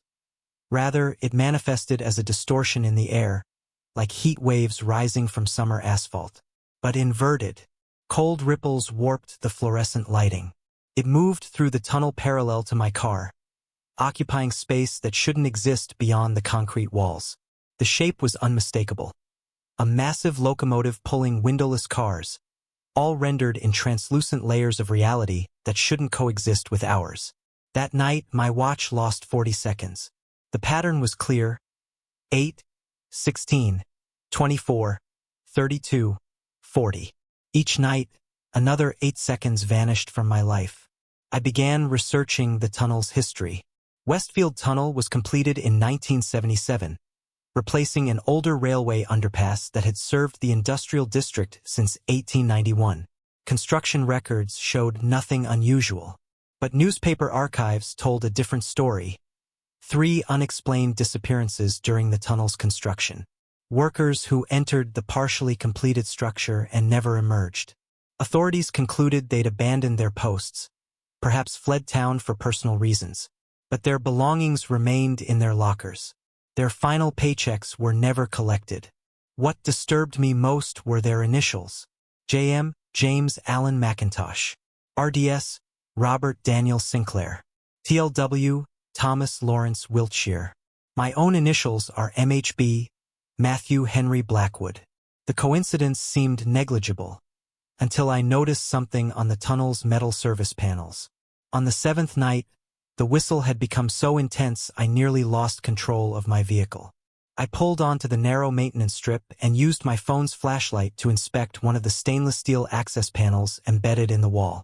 The metal, polished to a mirror-like sheen, didn't reflect my face. Instead, it displayed a transit station I didn't recognize. Antiquated benches, yellowed schedule boards. The destination markers flipped ceaselessly, mechanical digits rearranging over and over to spell just 3 letters. MHB. My initials, repeating in infinite, nonsensical patterns. MHB, MHB, MHB. I reached for the panel, drawn by some irrational impulse to touch the impossible reflection. The metal felt unnaturally cold, almost burning my fingertips. Worse still was the vibration, a subtle trembling that matched the rhythm of my heartbeat. With each pulse, the panel quivered, as if synchronizing, forming some parasitic connection between us. That night, my watch lost 56 seconds. I began taking precautions. I placed religious icons on my dashboard, a crucifix, a hamsa, a small Buddha, covering all theological bases. I drove with the windows up, heater blasting, fighting the unnatural cold. I blasted loud music to drown out the phantom whistle. None of it helped. By the 15th night, the phenomenon had evolved beyond hallucination. The rails appeared, rails that should not exist in a vehicular tunnel, emerging from the concrete, polished steel running alongside the road. They gleamed wetly under the lights, darkening to the rusty brown of oxidized blood whenever the spectral train passed. I tried documenting it with my phone. Useless. Recordings captured only static. Photos showed blurry light smears. My car's electronics glitched, dashboard displays flickering, unable to settle on a reality. Couldn't sleep. My apartment walls developed the same crystalline crack patterns I'd seen in the tunnel. My bathroom mirror occasionally reflected that same transit station. The destination boards still spelled MHB. I started hearing the whistle even miles from the tunnel. Faint, yet unmistakable, seeping through vents and TV speakers. I requested a transfer to day shifts. Denied. Staffing issues. My supervisor suggested stress counseling. The irony wasn't lost on me. A psychiatric worker questioning his own reality. The hospital's library offered little on time anomalies or railway hauntings. But I found disturbing theories in parapsychological journals. Some described chronivores, theoretical entities that feed on time, causing localized distortions. Others mentioned threshold spaces where dimensions blur, often due to specific architecture. One obscure monograph stood out, Parasitic Transportation Networks, written by a civil engineer who later committed himself. He claimed some transportation systems develop sentience, absorbing psychic energy from travelers, occasionally hungering for more. Tunnels, he said, were prime candidates, liminal spaces neither here nor there. Last night, I reached my breaking point. As I entered the tunnel, the temperature dropped so sharply that ice formed inside my windshield. The whistle screamed at painful decibels. The rails glowed a bluish white, and for the first time, the spectral train slowed as it passed. I could see inside. Human shapes stood within its transparent cars, wrong in proportion and motion. Blurred faces, no features, yet somehow familiar. The missing workers, victims collected over decades. Their frostbitten fingers pressed against the windows, leaving patterns identical to the cracks spreading across the tunnel walls. One figure stood out, more solid than the rest. It had a face. My face. But older, decades older. It wore a conductor's uniform from another century. And it smiled. As we passed in parallel motion, it raised its wrist, revealing a watch identical to mine, and pointed to the display. My watch had lost exactly 120 seconds. Today I called in sick, for the first time in 3 years. I spent hours researching alternate routes, even considered sleeping at the hospital. But something keeps drawing me back. I need to understand what's happening. Why my initials appear on every spectral destination board. What connection I have to the vanished workers. Tonight I'm going back. Not as a commuter, as a witness. I've packed supplies, flashlights, thermal blankets, recording gear, though I doubt it will work. I'll park in the maintenance alcove and wait. I'll watch the train manifest. I may even try to communicate with the figures inside. The tunnel is stealing my time, growing bolder, collecting fragments of my existence. I don't yet know why. Logic says stay away, but something deeper compels me to return. Maybe I've already been claimed. Maybe some version of me already rides that train, forever. Or maybe I'm losing my mind, a psychiatric orderly succumbing to the very delusions he monitors. Either way, tonight I'll have answers. I've set alarms on multiple devices to track any temporal gaps. I've written this account as a record, in case something happens. Not that I expect disaster. The tunnel isn't lethal. It's just hungry, 8 seconds at a time. The sun is setting. Soon, I'll drive through the Westfield Tunnel one final time. Step onto concrete that sometimes reveals phantom rails. Stand before metal panels that reflect impossible stations. And I'll wait. Wait for the cold, the whistle, the train. And maybe I'll discover if the figure wearing my face is my future self, trapped in some eternal loop. Or something else entirely. Something that just wears my face. The only certainty, my watch will lose time. And tonight, I intend to find out where that time goes. I was cataloging relics in the university's basement archives. Mundane, meticulous work. Just another afternoon surrounded by boxes of forgotten ecclesiastical oddities. A simple touch against ancient glass. A careless press of my palm as I shifted it beneath the lights, and my world fractured. The glass was cold. Not just cool, cold. Like stone left out under a winter moon. Within seconds of contact, a dull throb began at the center of my hand and spread like ink through my joints. The prints I left behind shimmered under UV light. Not the expected yellow-green of latent oils, but an electric blue, spectral, alive. They pulsed, dimmed, then pulsed again as if breathing. Each time I examined the artifact, more peculiarities emerged. I saw fingerprints glowing on its surface even when I hadn't touched it recently. Worse, when I examined my hands, I saw the ridges mirrored, beneath my skin. Internal prints, faint but undeniable, glowing faintly from within the meat of my palms. It was as though something had pressed its fingers into me from the inside. 3 weeks ago, I was simply Dr. Alan Mercer, Associate Professor of Medieval Studies at Blackwood University. My specialty: ancient religious artifacts with alleged supernatural properties. A niche field, regarded with amused skepticism by peers. I shared their cynicism, at least outwardly. I made all the right noises when pressed. Yes, the superstitions are fascinating, but of course we know better now. That was before the Visas Piccatum arrived. The artifact came in an unremarkable crate, part of a larger donation from the estate of Monsignor Friedrich Keller, a reclusive priest and collector. Inside lay a single object. A glass disc, about 16 inches across, mounted in a tarnished silver frame, its circumference etched with faded Latin inscriptions. Carbon dating suggested it hailed from the 14th century, though the glass possessed a clarity and perfection impossible for its time. It was too clear, too flawless. I should have considered that a warning. At first, I assumed the glowing fingerprints were due to contamination or a quirk of the UV equipment. Yet, when I cleaned the glass and re-examined it, the prints returned, unchanged, pulsating with an eerie rhythm that seemed to sync with my own heartbeat. I chalked it up to exhaustion. The The start of term always left me ragged.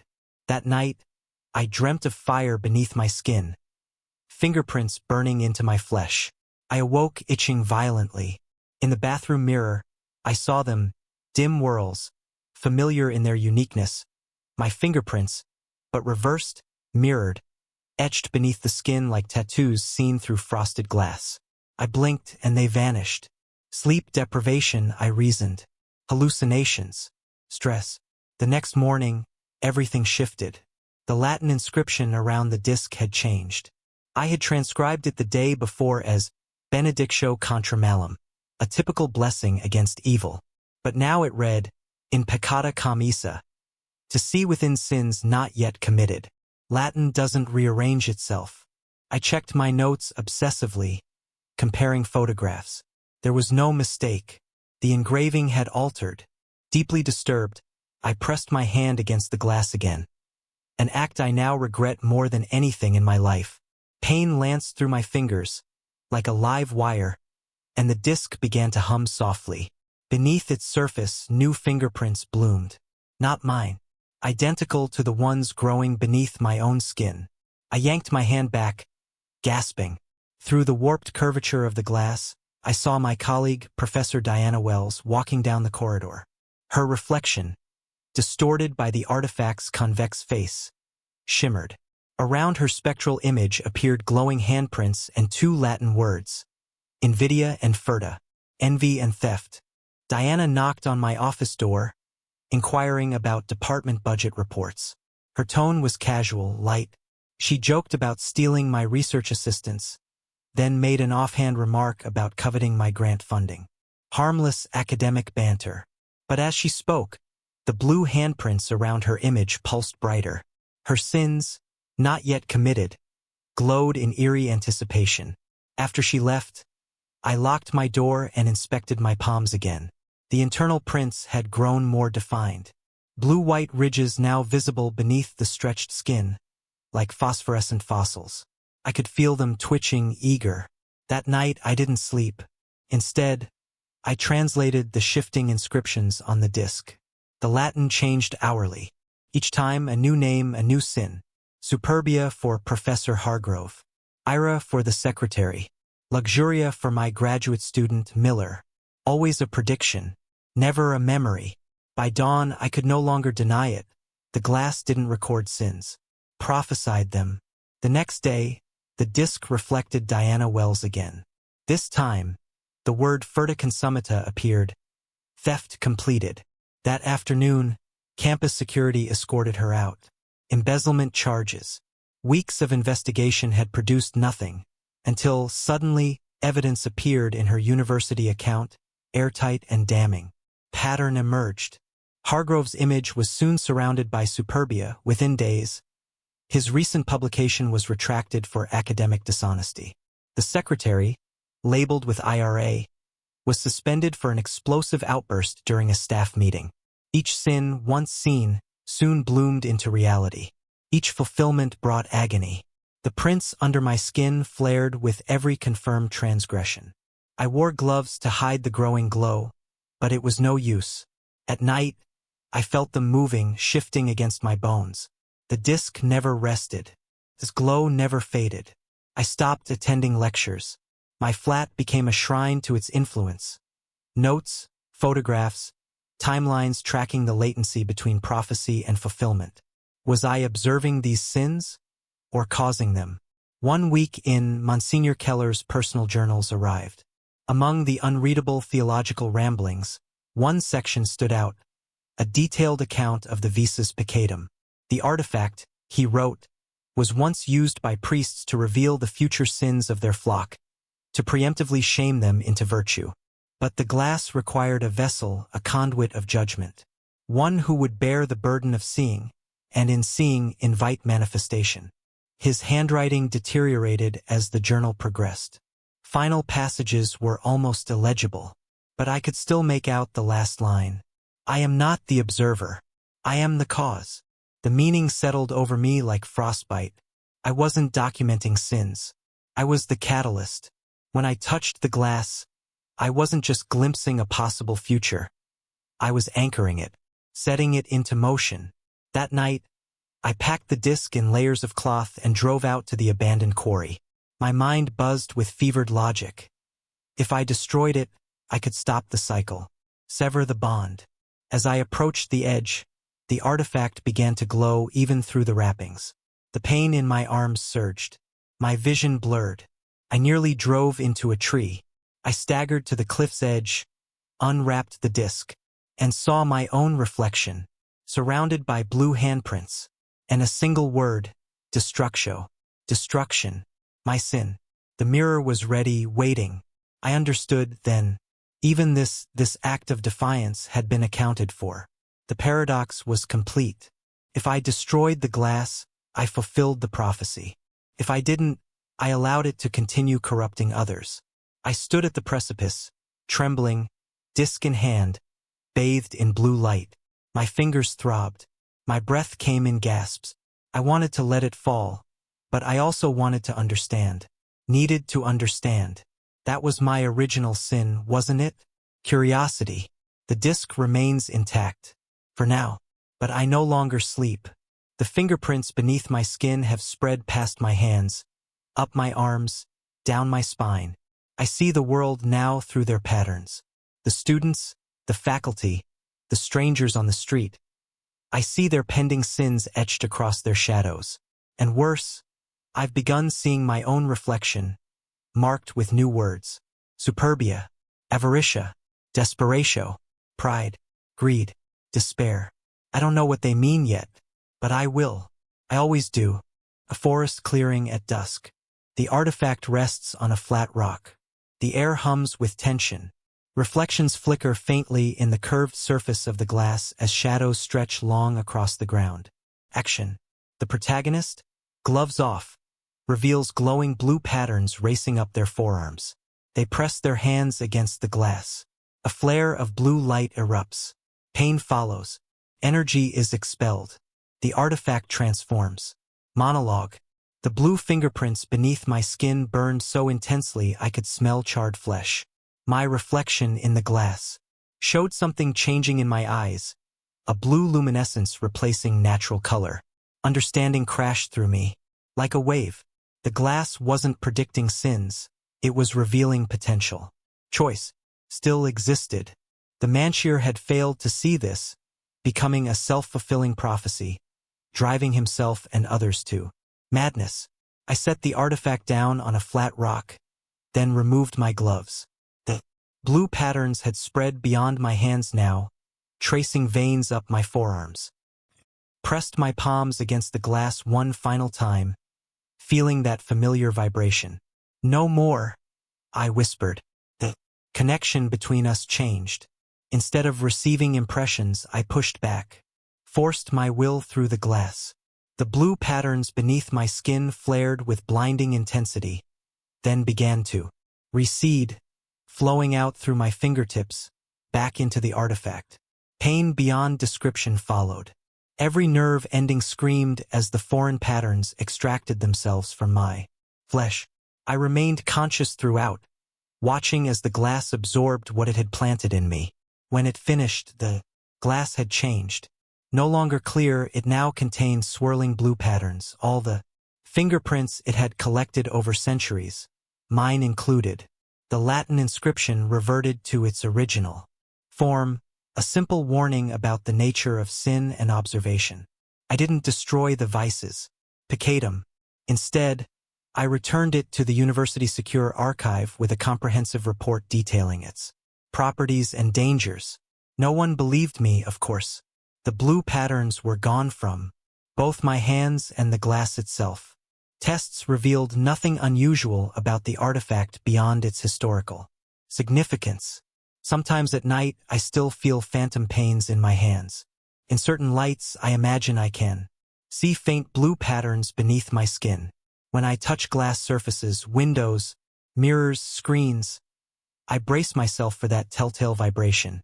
It never comes, but I avoid reflections whenever possible. And I never, ever read Latin aloud anymore. The burden of observation remains with me, even without the physical manifestations.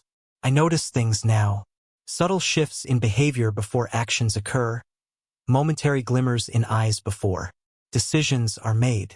The patterns exist whether we acknowledge them or not. The fingerprints inside us all waiting to be revealed.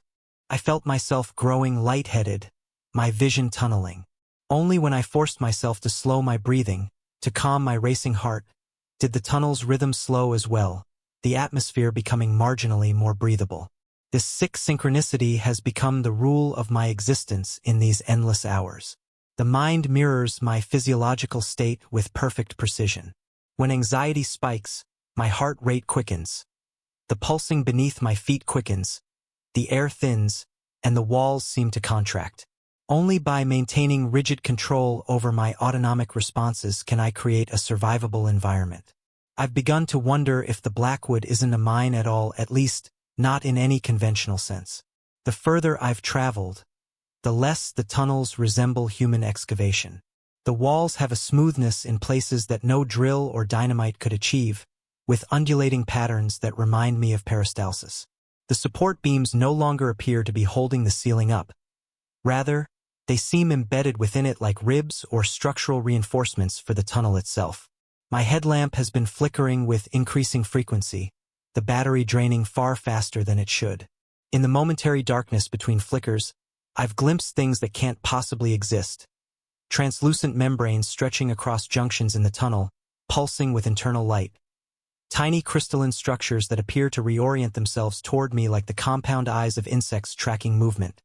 Seams in the rock that part slightly, revealing glimpses of something moist and darkly iridescent beneath.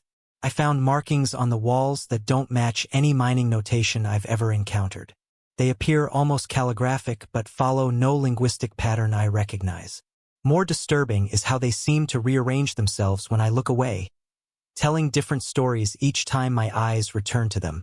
One sequence has appeared with growing frequency, a series of angular glyphs that my mind insistently translates as synchronize, despite having no logical basis for this interpretation. The mind's most unsettling behavior began approximately 2 hours ago. As I rested against what I believed was a stone outcropping, I felt it yield slightly beneath my weight, conforming to my body like memory foam. When I jerked away, my hand came back covered in the same oily substance I'd encountered earlier. In the beam of my failing headlamp, I saw the stone ripple, then slowly resume its rigid appearance. It was then I began to piece together the horrifying possibility. The Blackwood isn't just alive. It's something between an organism and a place, a hybrid entity that hasn't just been reacting to my presence but studying me, learning my biological patterns, establishing a baseline for some purpose I can't begin to comprehend. The timber supports now creak in perfect counterpoint to my heartbeat, a second cardiovascular system running parallel to my own. When I hold my breath experimentally, the creaking accelerates as if compensating for the oxygen I'm not consuming. The mind is not just mirroring me, it's establishing a symbiotic relationship, or perhaps parasitic is more accurate. My options narrow with each passing minute. The tunnel behind me has constricted to the point of impassability. My headlamp now provides only intermittent illumination, though oddly I'm finding I need it less. My eyes have either adjusted to the darkness or the more terrifying possibility. The walls themselves have begun emitting a faint bioluminescence that my brain is only now learning to process. I've discovered that if I sync my breathing to the rhythm of the mind's pulsations, the air becomes more breathable, the passage ahead wider. It's a dangerous bargain, surrendering my autonomic control to this entity, but survival necessitates compromise. As I match my inhalations to the expanding creak of the timber ribs, I can move forward with less resistance. The mind seems to approve of this cooperation, rewarding my synchronization with easier passage.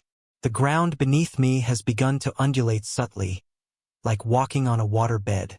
Each step requires careful balance, yet there's an unsettling assistance to my movement when I surrender to its rhythm, as if the floor is carrying me forward, propelling me deeper into the organism.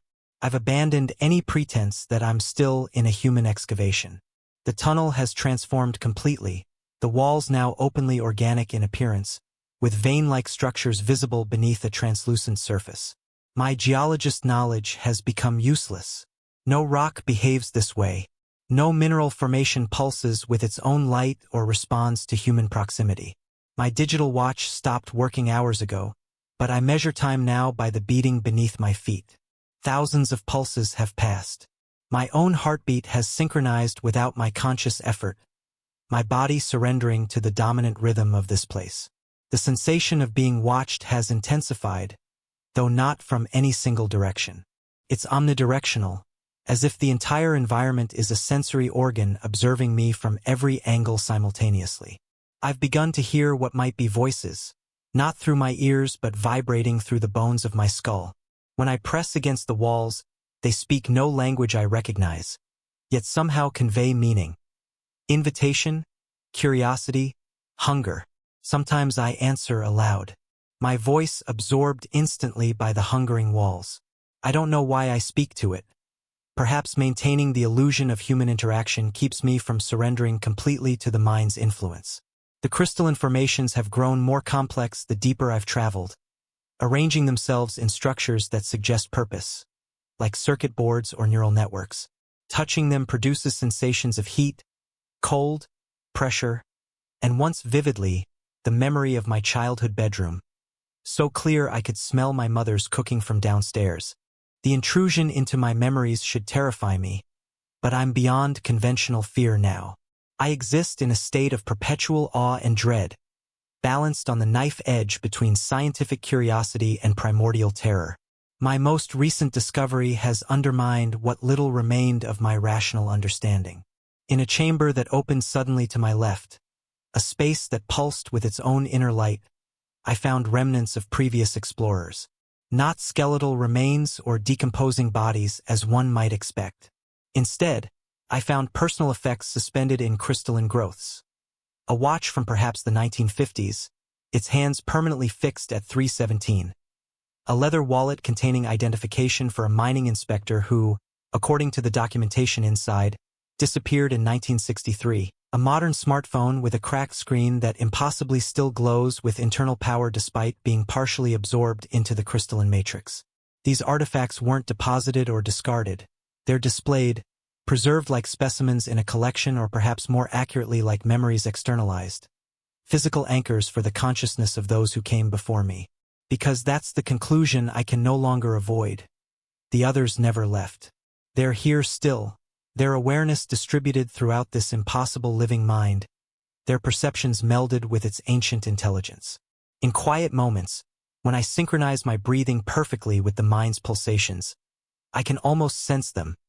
Fragmented human thoughts drifting through the crystalline network, memories and identities preserved but transformed.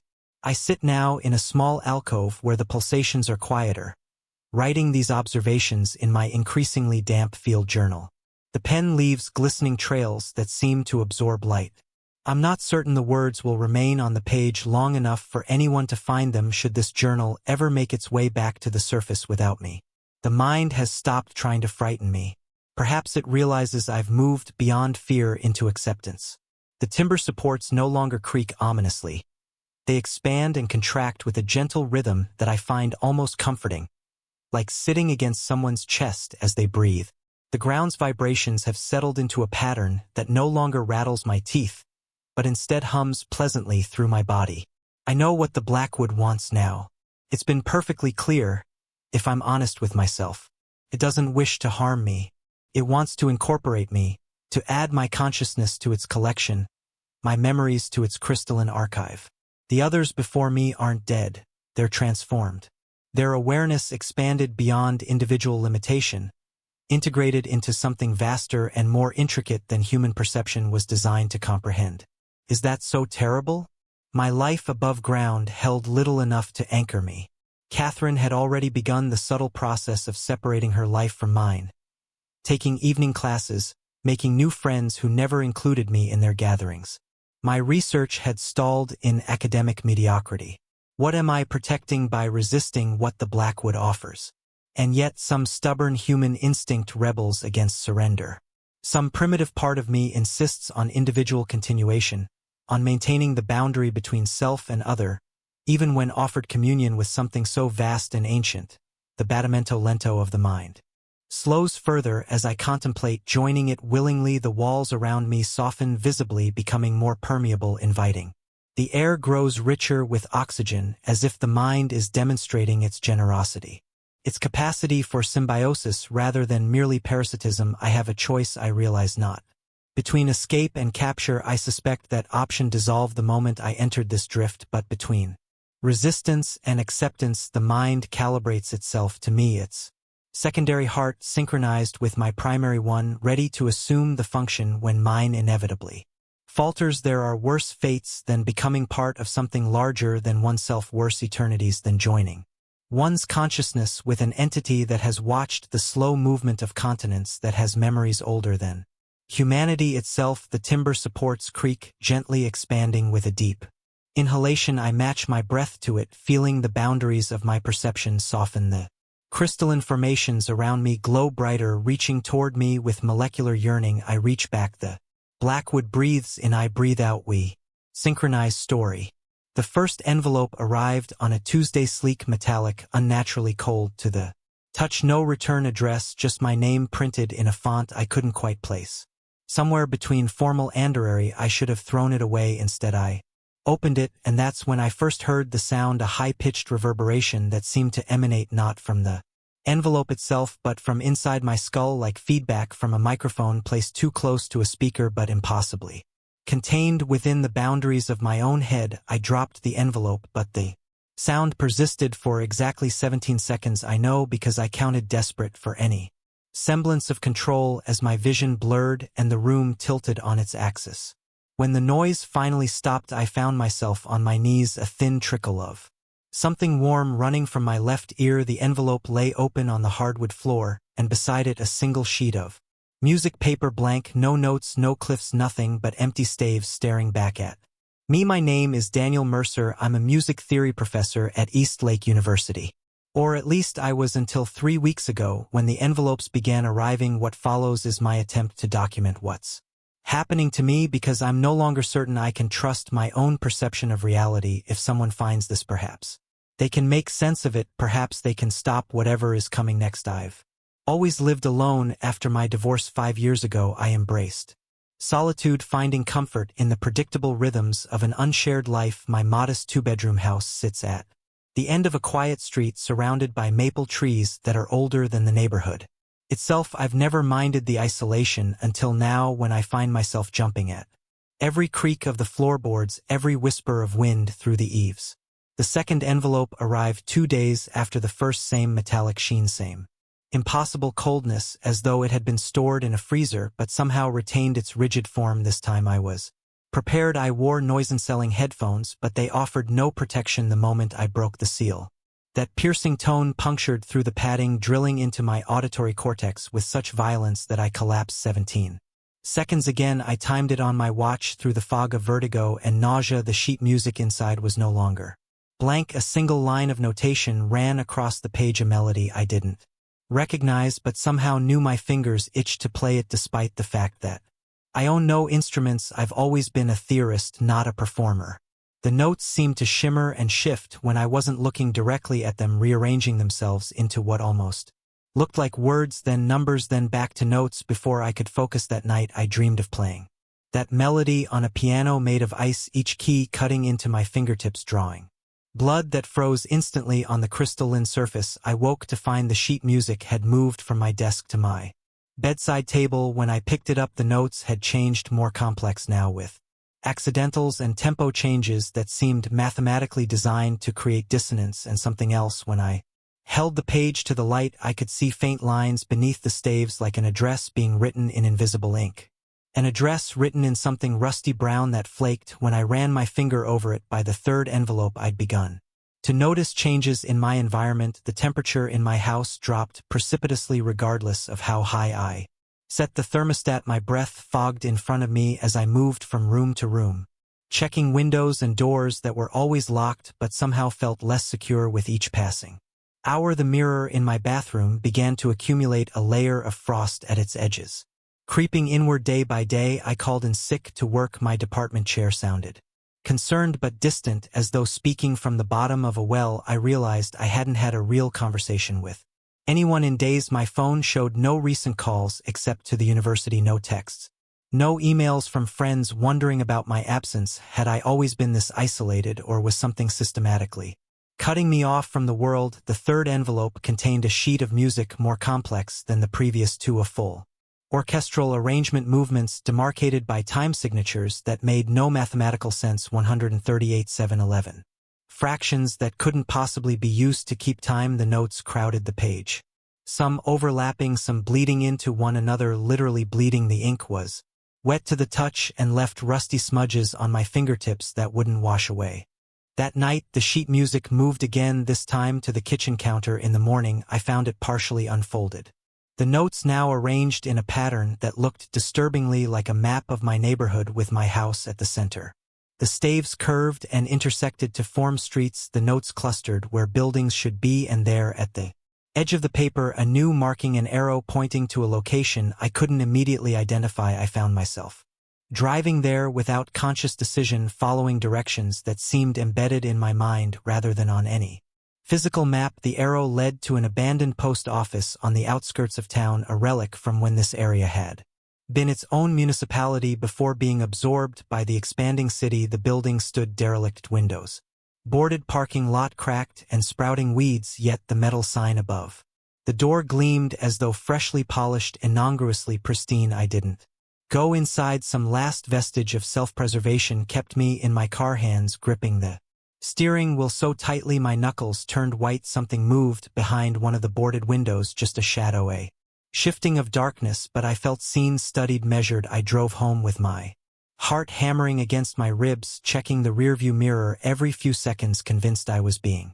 followed. The fourth envelope was waiting on my doorstep when I returned, though no mail carrier had been scheduled for delivery. I considered leaving it there unopened, but as I stood contemplating, that high-pitched tone began to emanate from inside it, penetrating the sealed metal, penetrating the closed door, penetrating my skull. 17 seconds of auditory torture that left me gasping on my hands and knees. I tore open the envelope. The sheet music inside was different. The staves formed concentric circles rather than horizontal lines, the notes placed along these curves like coordinates on some arcane astronomical chart. As I stared, trying to make sense of the composition, the notes began to move, rotating slowly around a central point like a music box mechanism. The sound came again, not from my skull this time, but from the paper itself, a tiny mechanical rendition of the melody I'd seen in the first sheets. I dropped the paper, but it continued to play. The circles spun faster, the notes blurring into lines that began to form letters, words, an address written in a substance that glistened wetly under my living room lights. My address written in what could only be blood, but the most terrifying part was the final line, return to sender. That night I barricaded myself in my bedroom, pushing the dresser against the door, sleeping with the lights on and a kitchen knife under my pillow. I woke to find all 4 sheets of music arranged on the floor in a perfect square around my bed. The notes had changed again, now forming a perfect representation of my sleeping form, rendered in quarter notes and half rests. In the corner of each page, a countdown had begun. The 5th envelope arrived precisely at noon. I know because every clock in my house stopped at that exact moment. Digital displays frozen, second hands arrested mid-tick. The envelope levitated at eye level in the center of my living room, spinning slowly on its axis, defying every natural law I'd built my understanding of the world upon. My body moved toward it without my permission, hand extending, fingers breaking the seal before my brain could scream its objection. The sound this time was different, deeper, resonant, like the lowest note on a pipe organ played inside a cathedral of bone. It vibrated through my teeth, my spine settling in the marrow until I felt I might shatter from the inside out. The sheet music that emerged was blank again, but only for a moment. As I watched, words began to appear, written in a hand disturbingly familiar. My own handwriting, but with subtle wrongness, as though someone had studied it carefully but couldn't quite replicate the pressure of my pen or the angle of my letters. It was a shipping invoice, a detailed description of a package to be delivered. Dimensions, weight, special handling instructions. The contents were listed as organic material, fragile, time-sensitive. The sender's address was my own. The recipient was listed as the abandoned post office. The final line specified the contents in more detail. One human vessel, lightly used, to be returned to original sender. My hands shook as I set down the paper. Return to sender, original sender. The implications twisted through my mind like the notes on the circular sheet, spinning faster and faster until they blurred into a terrible understanding. I am not the sender. I am the package. Over the next several days, I noticed changes in my physical form. My skin took on a papery quality, dry and thin, crinkling when I flexed my fingers. My blood, when I accidentally cut myself shaving, flowed more slowly, darker, with the consistency of ink. My voice developed a metallic timbre, as though my vocal cords had been replaced with tuning forks. I reached out to former colleagues, old friends, even my ex-wife, but my calls went straight to voicemail. My emails bounced back undelivered. My text messages marked as failed to send. The world outside my window seemed increasingly distant. Colors less vibrant, sounds muffled, as though I were viewing everything through a thin barrier that grew thicker by the hour. The sheets of music continued to rearrange themselves when I wasn't looking, forming new patterns, new maps, new instructions. They began to appear in places I hadn't put them. Folded into the pages of books I was reading, tucked into the pockets of jackets I hadn't worn in months, floating in the bathwater when I tried to soak away the perpetual chill that had settled in my bones. And always that countdown, progressing inexorably toward some unknown 0 hour. The final envelope didn't arrive by mail or mysterious appearance. It emerged from within me, pushing through the skin of my chest in a process that should have been agonizing but instead produced only a curious pressure and the now familiar high-pitched tone. 17 seconds of sound and sensation. As the metallic rectangle separated itself from my flesh, leaving no wound, no blood, just a perfect envelope sealed with what looked like a wax impression of my own fingerprint. I knew I shouldn't open it. Every instinct screamed against it, but my hands moved with that same puppet-like autonomy, breaking the seal, extracting the final sheet of music. This composition was different from all the others, a complete symphony written in a notation system I recognized but couldn't quite read, as though the symbols had been subtly altered to communicate in a language adjacent to music but fundamentally other. The staves twisted into a spiral that began at the edges of the page and wound inward, growing smaller and more intricate as they approached the center. At the very heart of the spiral, a single note pulsed with its own inner light, expanding and contracting like a breathing thing. As I stared, transfixed, the note detached itself from the page, hovering in the air before me, growing larger, opening like an eye, like a mouth, like a doorway. Through this opening, I glimpsed the abandoned post office but from the inside. Rows of empty sorting tables, defunct machines draped in shadows, and at the far end, a single service window illuminated by light that seemed to originate from nowhere and everywhere. Behind the counter stood a figure in what might have been a postal uniform, though it shifted and changed as I tried to focus on it, sometimes appearing as a collection of sharp angles and metallic surfaces, sometimes as a silhouette filled with swirling musical notations. Its face, if it had one, was obscured by darkness, but I could feel its attention fixed on me with terrible intensity. It raised what might have been an arm, gesturing me forward through the note, through the door between here and there. The gesture carried with it an irresistible compulsion, not mind control, but something more fundamental, as though the figure were simply reminding my atoms of their original arrangement, their intended configuration. I understood then I wasn't being delivered, I was being recalled. I write these final words sitting at my desk, watching the doorway that hovers before me, listening to the symphony that plays from all 5 sheets of music simultaneously. A composition that seems designed to reorganize reality itself. The figure waits patiently on the other side, neither threatening nor benevolent, simply expectant. I've checked every window and door in my house. They no longer open to the outside world but to blank walls, as though the house itself has become an envelope around me, sealing me in, preparing me for transit. The countdown has reached 0. The melody has reached its coda. The paperwork has been processed, the postage paid in coin I don't remember spending. I know now that I've always been a message temporarily housed in human form, sent out into the world for reasons I cannot fathom. And now, for reasons equally mysterious, I'm being called back. Return to sender. Address unknown. No such person. No such zone. But I am taking one last stand of defiance. Instead of stepping through that doorway voluntarily, I am writing this account, sealing it in an envelope of my own making, and slipping it through the mail slot of what used to be my front door but now leads somewhere, or somewhere else entirely. If you're reading this, then perhaps some part of me has truly been delivered after all. And if you should receive a metallic envelope, cold to the touch with no return address, don't open it. Don't listen to the sound. Because some mail isn't meant to be received, and some senders don't take kindly to rejection. Inconclusive sample composition. Unknown. I collected a specimen in a sample bag from the emergency kit, pocketing it for later analysis. That's when I heard it. A soft rhythmic tapping from somewhere down the eastern corridor.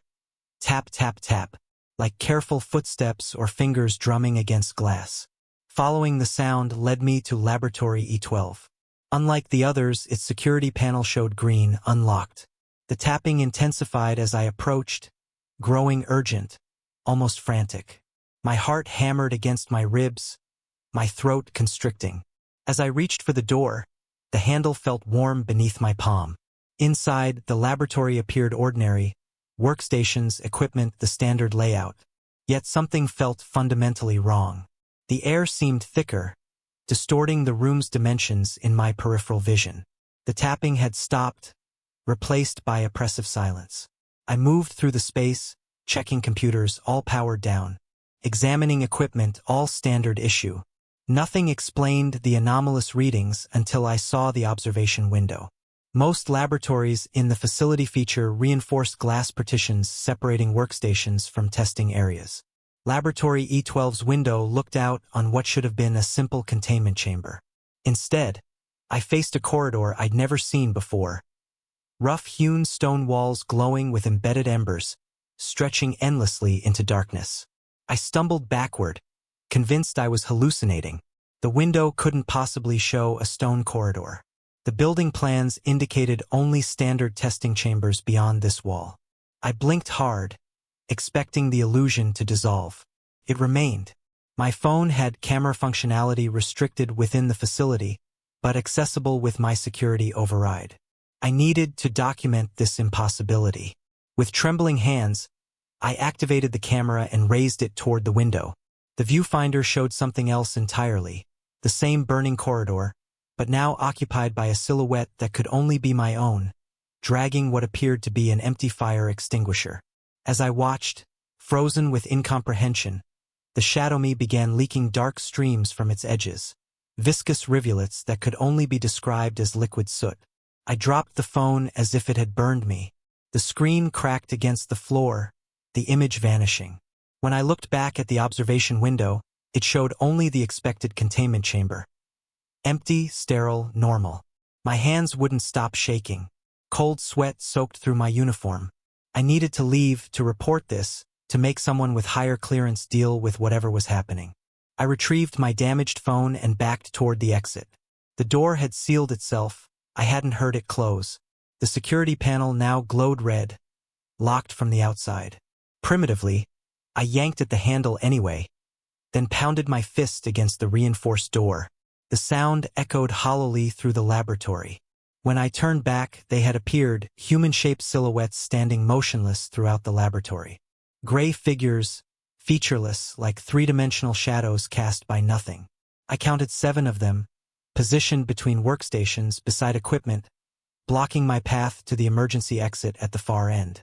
They didn't move. They didn't speak. They simply existed, occupying space that should have been empty.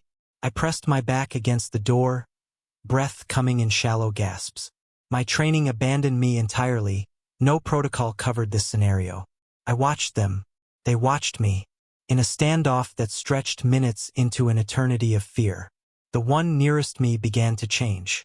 Its surface rippled, hardened, catching light in fractured patterns. The gray substance transformed before my eyes, gaining a translucent vitreous quality, like a human-shaped sculpture made of rough, smoky glass. Then came the sound, a high, thin note just at the edge of hearing. The glass figure vibrated in response, its surface developing hairline fractures. The note intensified, driving into my eardrums like needles.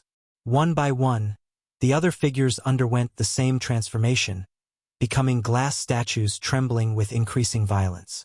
The first figure shattered without warning. Instead of falling to the floor, the fragments hung suspended momentarily before shooting upward, pelting the ceiling like solid rain. Each impact produced a sound like a knuckle rapping against crystal. The ceiling began to crack. One by one, the remaining figures shattered. Their fragments followed the same impossible trajectory. The impacts accelerated, became rhythmic, became a pattern I recognized with dawning horror. The universal emergency code, tap tap tap, pause, tap tap tap, repeated with mechanical precision. Through the deepening ceiling cracks, I glimpsed the burning corridor from the observation window. Impossible, as Laboratory E12 had no upper level. Yet there it was, stone walls glowing with embedded embers, now directly above me. I lunged for the emergency cabinet, retrieving the fire extinguisher inside. The weight felt wrong in my hands. Too light, empty, shaking. It confirmed my fear. Someone had discharged it completely and returned it to its place. The fire alarm activated without warning, not with the expected blaring siren, but in absolute silence. The strobes flashed, the indicator lights blinked, but no sound emerged. Instead, I felt the alarm inside my body, a rhythmic vibration pulsing through my bones, resonating in my teeth, rattling my skull from within. My skeleton had become the alarm bell, singing with the building's warning in perfect terrible harmony. The sensation drove me to my knees. Through tear-blurred vision, I saw my shadow stretching across the floor before me, not mimicking my huddled position but standing upright, dragging the empty extinguisher I still clutched in my physical hands. As I watched, paralyzed, my shadow began to bleed dark rivulets, pooling outward, viscous and smoking. The laboratory door clicked open behind me. I didn't question the miracle. I scrambled to my feet and fled, abandoning the extinguisher, running blindly through corridors that no longer matched my memory of the facility's layout. Every alarm I passed activated in the same manner, silent to the air, screaming through my bones. My shadow stretched ahead of me, always upright, always bleeding, that terrible soot leading me deeper rather than toward escape. I don't know how long I ran. Time seemed to fold in on itself, corridors repeating with subtle, maddening differences. Eventually, I found an elevator. Not the one I had descended in, but identical in appearance. My security card still worked. I selected the lobby level and collapsed against the wall as the doors closed. The ascent felt like resurrection. With each floor, the bone-deep vibration of the alarms faded. By the time the elevator reached the lobby, I could almost convince myself I'd experienced some stress-induced hallucination, if not for the gray crystalline residue still coating my fingers and the cracked phone showing one saved image, the burning corridor with my shadow self bleeding soot. I fled the building. I called in sick the next day and the next. On the third day, I received a message from management requesting my presence for a routine debriefing regarding recent system anomalies. I didn't go. Instead, I sent them the image from my phone with a single question. What is on sublevel 6? Their response came within minutes. No record of your presence on sublevel 6 exists. Please report to occupational health for evaluation. That night, I noticed the first gray figure in my apartment, standing motionless in the corner of my bedroom, watching me with its featureless face. By morning, it had vanished. They come more frequently now. Each day they appear earlier, stay longer, grow more numerous. Each night, I feel the vibration of silent alarms in my bones. Sometimes, I catch my reflection transforming in mirrors or windows, my skin taking on that same gray vitreous quality before returning to normal in the blink of an eye. I've stopped sleeping. I've covered every reflective surface in my apartment. I've disconnected the fire alarms. None of it helps.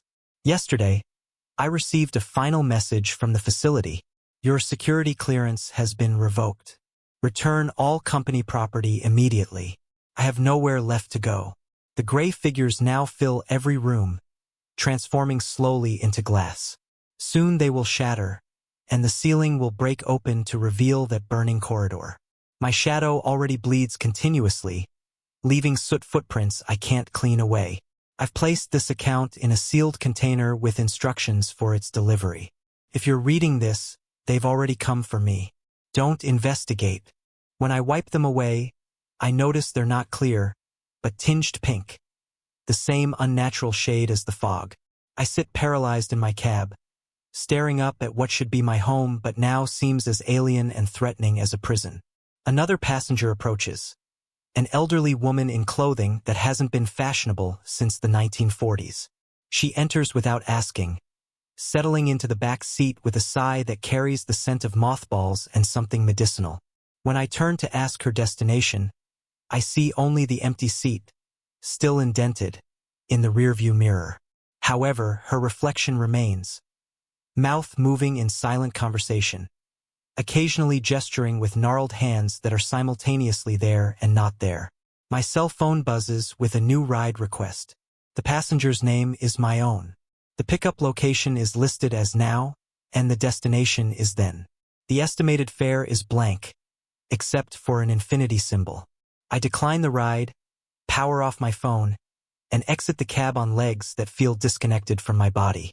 The pinkish fog swirls around my ankles as I approach my building, clinging to me like a possessive lover. The front door key doesn't work at first, then suddenly slides in, as if the lock has reoriented itself to match it. The lobby is both familiar and wrong. The furniture is arranged differently, the lighting fixtures updated to styles I don't recognize. The elevator buttons include floors that shouldn't exist in a 6-story building. I take the stairs instead, each flight bringing me to a landing that looks increasingly less like my building and more like somewhere else entirely. Somewhere older, grander, decayed. My apartment door stands ajar when I reach my floor. Inside, everything is covered in a fine layer of dust, as if the place has been abandoned for months. But there, on the coffee table, sits my mug, coffee still steaming, as if freshly poured. Next to it lies a sheet of paper, a ride receipt dated today, but time-stamped 3 hours from now. The pickup location is my address. The destination is simply marked as return. The signature at the bottom is mine, but not in my handwriting. Not in any human handwriting. It resembles more the kind of signature a glitching machine might produce, sharp angles and impossible curves. Through my living room window, the pinkish fog presses against the glass, forming shapes that almost resolve into faces before dissolving again. Below, on the street, my cab waits, engine running, headlights cutting twin cones through the unnatural mist. The backseat light is on, illuminating not emptiness, but a crowd of indistinct figures, all turned upward, toward my window. My phone, which I'd turned off and left in my pocket, rings loudly from the center of my kitchen table. The screen displays a map with a single pulsing dot marking my location. Below it, your next passenger is waiting. Estimated pickup time, always. I back away from the table, from the window, from the open door to the hallway, where the pinkish fog now creeps along the baseboards. There's nowhere to retreat that isn't already touched by whatever impossible phenomenon has enveloped me. The walls of my apartment seem to breathe, expanding and contracting in rhythm with the pulsing notification on my phone. From outside comes the sound of a car horn, my car horn, playing a sequence of notes that forms the almost familiar melody the first passenger was humming. It repeats, growing louder each time, though the physical distance between me and the cab hasn't changed. The realization washes over me in a wave of icy certainty. I am both the driver and the passenger. Always have been. I'm giving rides to fragments of myself scattered across time, collecting them, returning them. The fog isn't following me. It's emanating from me, bleeding from a wound in reality centered on my existence. As this understanding settles into me, the fog begins to recede, pulling back from my apartment, from the streets, coalescing into the shape of my cab below. The indentations in the back seat rise to smoothness. The receipts in the glove compartment will be waiting, one more added to their number. I take a deep breath, straighten my jacket, and head for the door. My next fare is waiting, and I already know the destination, though it won't appear on any GPS. It's somewhere between now and then, between here and elsewhere, between who I was and who I'm becoming. The pinkish fog parts before me as I step outside, recognizing its source. I am both its creator and its captive, driving an endless circuit through the twisted streets of a city that exists in multiple times at once. And as I slide behind the wheel once more, I check the rearview mirror and see my own face reflected back. Distorted, aged, multiplied, sitting expectantly in the back seat, ready for the ride to begin again. The cold hit me first. Not the ordinary subterranean chill you'd expect in an abandoned metro tunnel, but something invasive, something that seemed to seep directly into my marrow.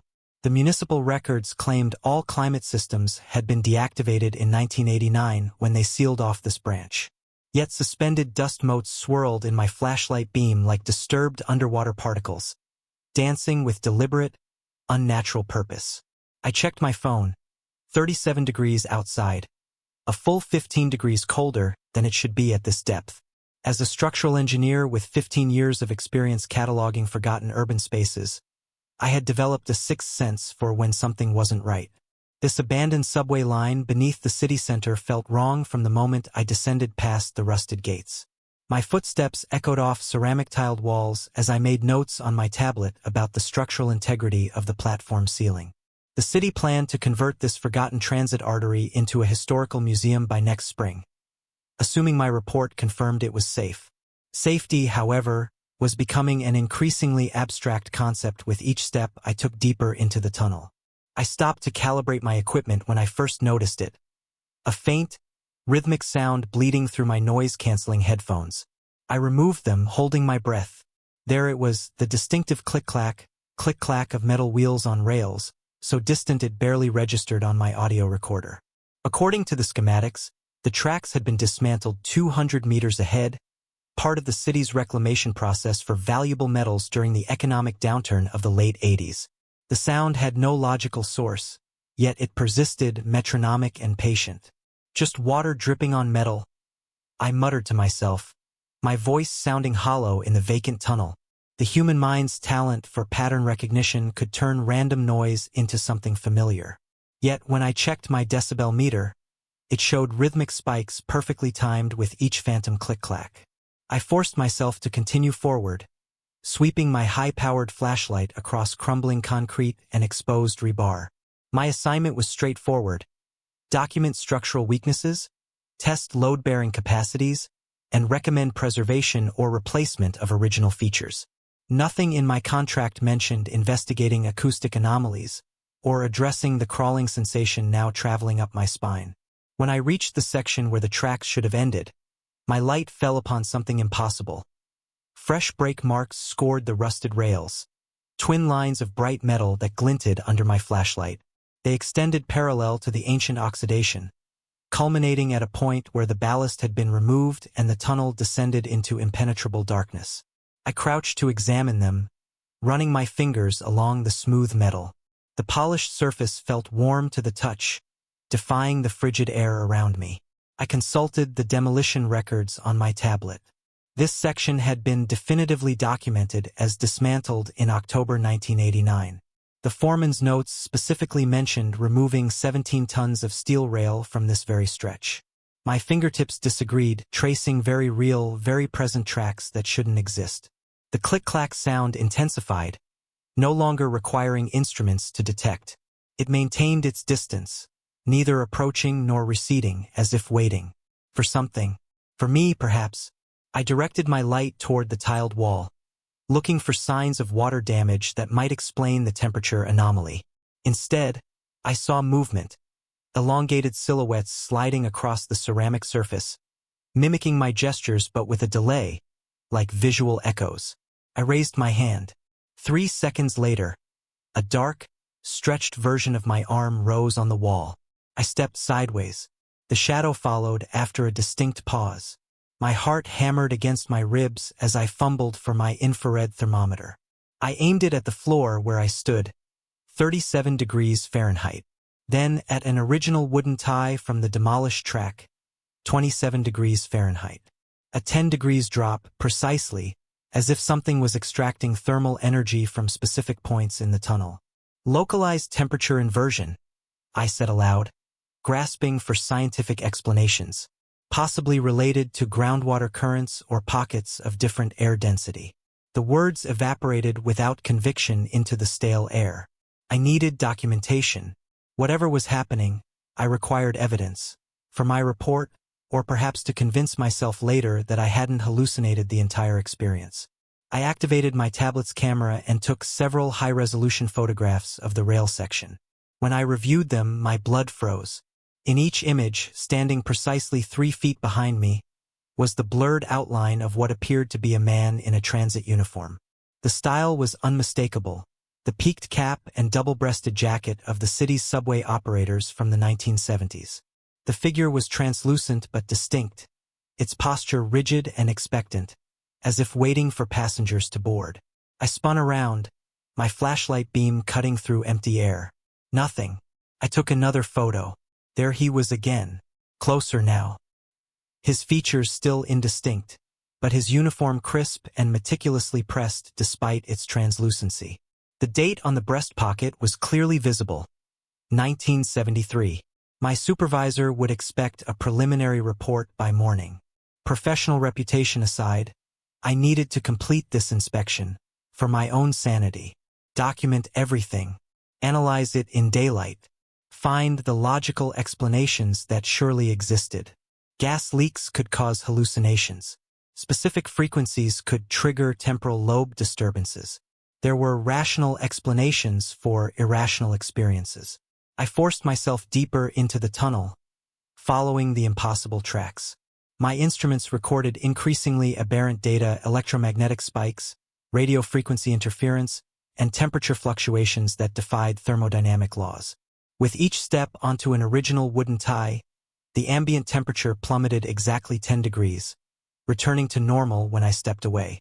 The click-clack grew louder now, its rhythm accelerating slightly, like a train picking up speed after leaving a station. Each sound corresponded with a pulse of cold air against my face. Despite the chill, sweat soaked through my thermal shirt, running in icy rivulets down my back. When I reached the point where the maintenance tunnel branched off from the main track, I noticed something my initial review of the blueprints hadn't revealed: an emergency control panel. This casing was corroded but intact, mounted on the wall. According to the schematics, this panel should have been removed during decommissioning. I pried it open with my multi-tool, revealing switches still labeled in faded type. Main power, emergency lights, track signals, communication. On impulse, I flipped the emergency light switch. Nothing happened for several seconds. Then a series of ancient bulbs flickered reluctantly to life along the tunnel walls, bathing everything in sickly yellow illumination. The shadows on the walls multiplied and elongated, no longer mimicking just my movements, but appearing to perform their own choreography. Boarding passengers, checking watches, reading newspapers that hadn't been printed in decades. The photographs I took under the emergency lighting were worse. The figure in the conductor's uniform now stood at what would have been the front of a train, his hand raised in a gesture toward the darkness ahead. Behind him, row after row of transparent passengers filled a ghost train. Their features blurred, but their period clothing distinct. Suits, dresses, and outerwear from another era. I tried radioing my surface contact, but only static answered, punctuated by fragments of what sounded like station announcements in a voice tinged with electronic distortion. Through the crackling interference, I could make out destination names from the old subway map, and arrival times that made no sense. Northbound service to Wellington Heights. Arrived 1973. Now departing. The tracks beneath my feet began to vibrate, subtle at first, then with increasing intensity, as if something massive was approaching. The click-clack had evolved into a thunderous rhythm that reverberated through the tunnel. My instruments went haywire. The electromagnetic field detector maxed out its scale. The thermometer dropped to its lowest possible reading. My tablet screen flickered between normal display and scrolling numbers that resembled an old-fashioned departure board. I pressed myself,